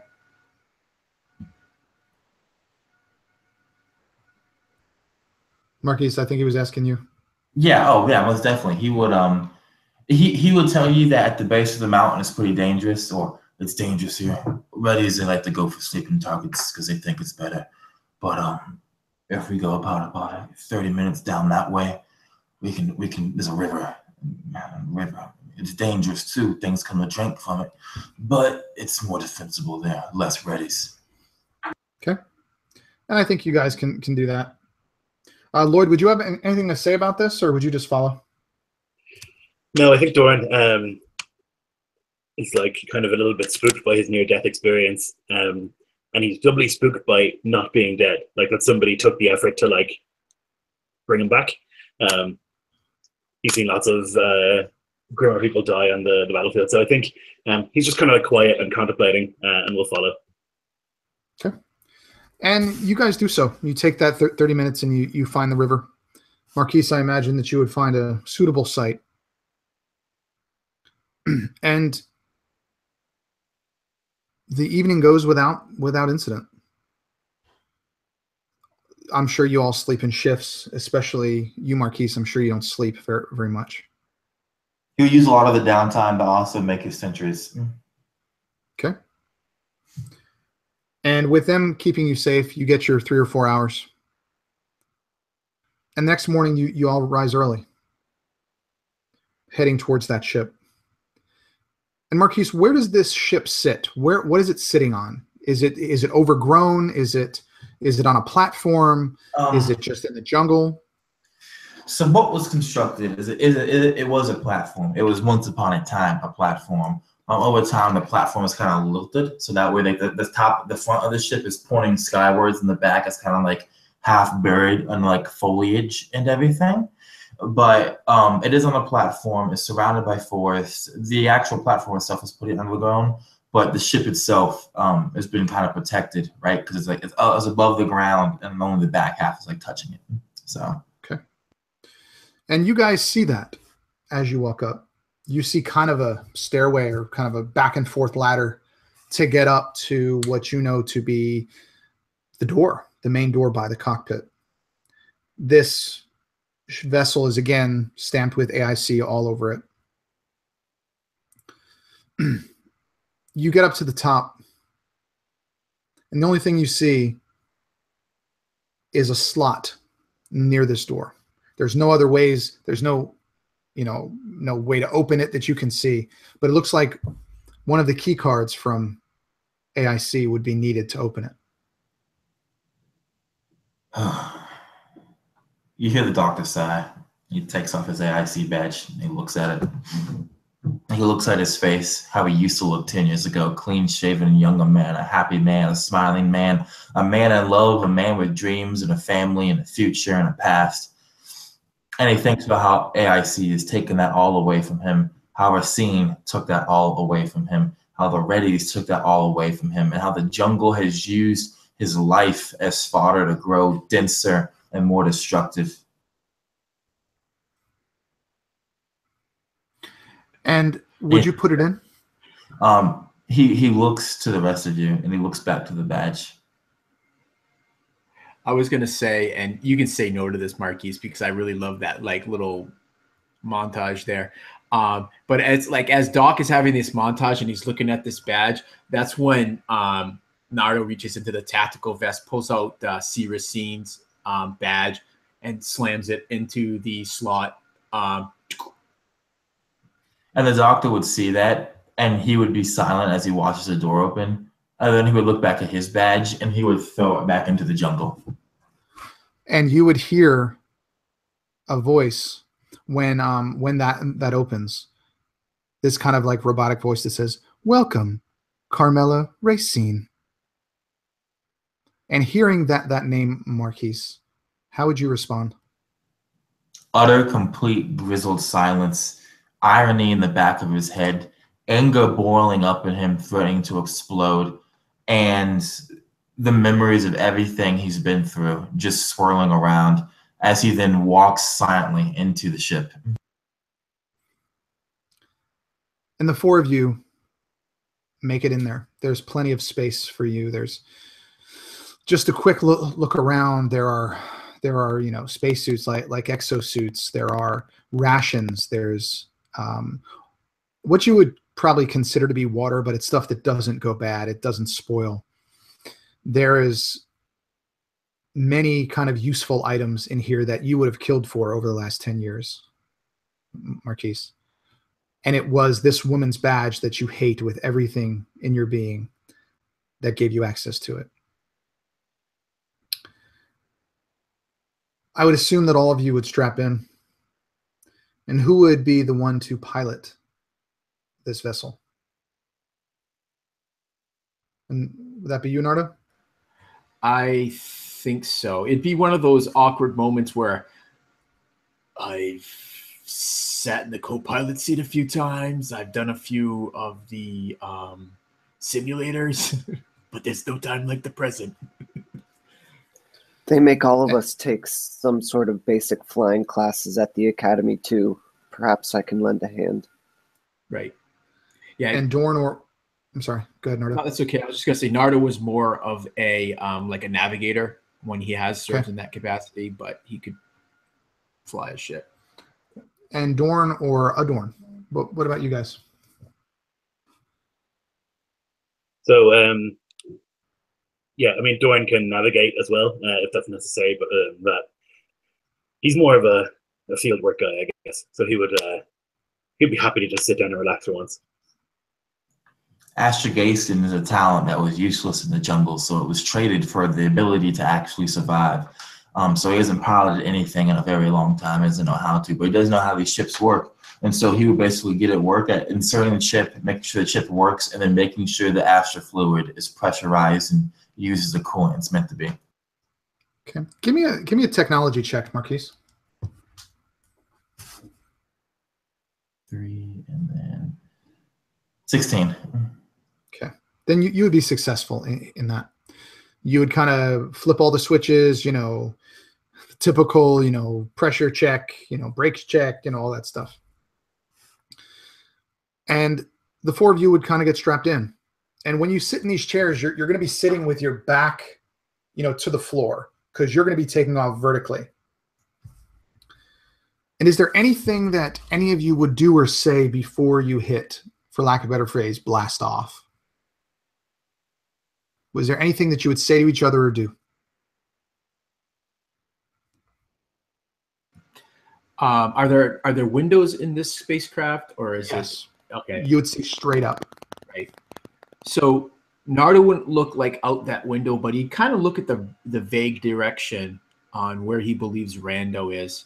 He would look one last time at his mother's ID badge, AIC ID badge, and much like the doc did, he thought about tossing it, but then he remembered Rando. And I guess his parting thought would be, I hope you're okay, man. You were good shit. And he would tuck that badge back into that tactical vest as he tightens up the straps holding him into the seat. What about you, Marquise? Severe PTSD makes the doctor think the ship will still explode or something will go wrong up until the last second. So he straps himself and he's silent, and his fingers are just kind of scratching at the armrest and everything. And he's taking in deep breaths to try and calm himself as he waits for the ship to finally free him of the hell he's lived the last decade. And Andra? Andra's going to look at the doctor, and she's just kind of going to reflect on how we lost our dear friend, or didn't lose him, he's staying behind, and how we've gained this new companion. Then she'll look over at Dorn and kind of think, man, that guy is crazy, but he was willing to sacrifice himself to save us. Maybe he's not so bad.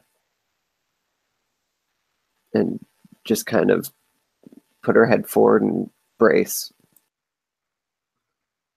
And finally, Dorn. Yeah, Dorn sees Nardo put that badge back in the pocket, and he thinks, Rando, I hope you enjoy the couple of weeks you have here before somebody comes and blows this place to hell. And as you do that, Nardo, you hit the bright red button that says ignition, and you feel that rumble, and you hear the engines take hold and just.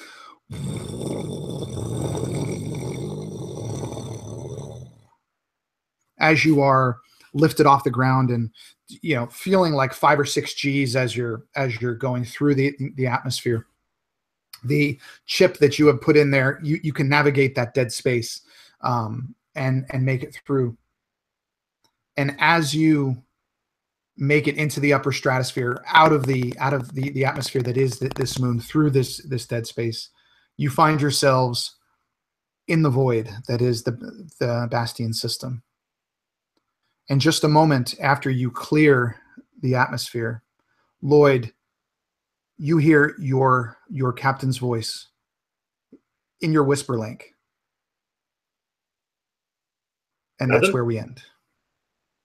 Okay. Awesome. That's where we're going to end this session, guys. Anyway, just got to leave it a little bit. I can't tell you yet. Mainly because I don't know what's going to happen. Yeah, guys. So much RP in that one.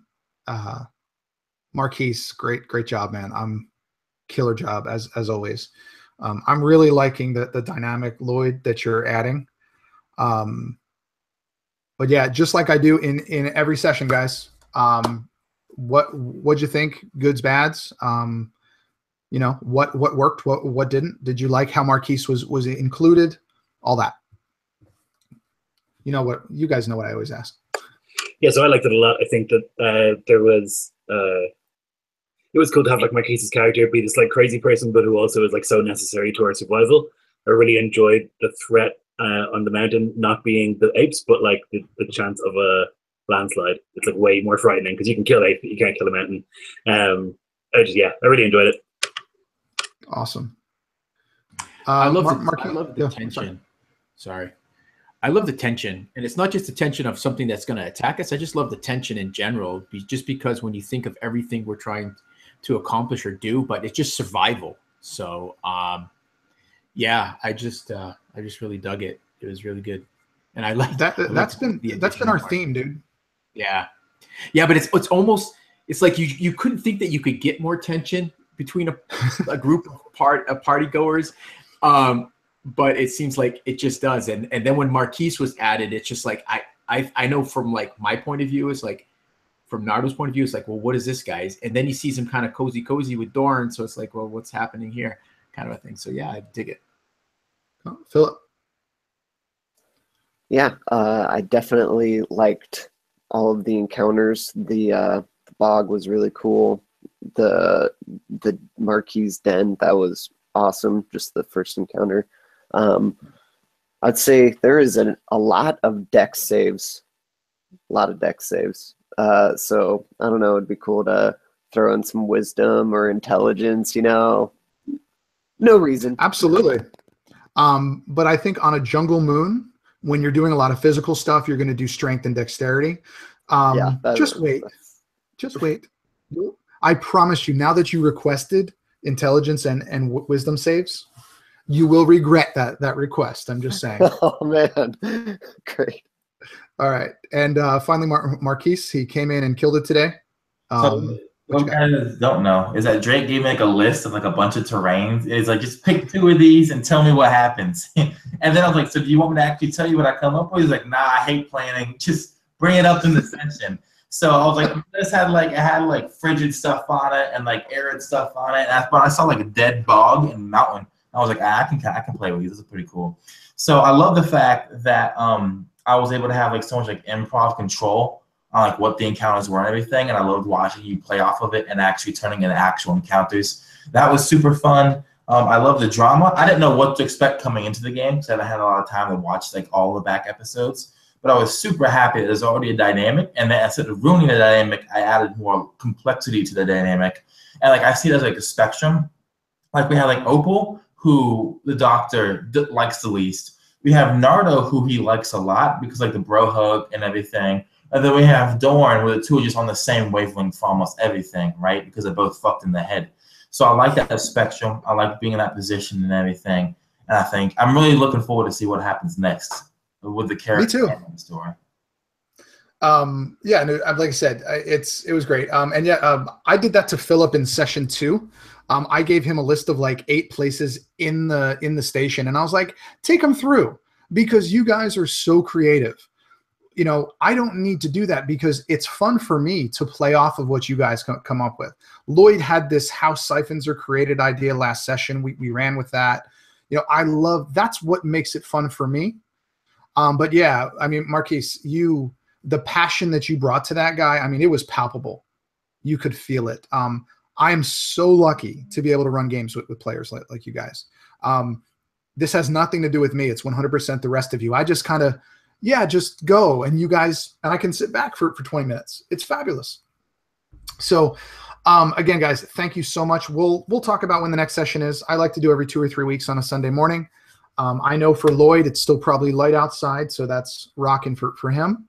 Yeah, big thumbs up. When he likes to play in the daytime. And I know you don't get to do that much, but Philip, again, thank you for coming home early and making the game. That means a lot to me. I appreciate it.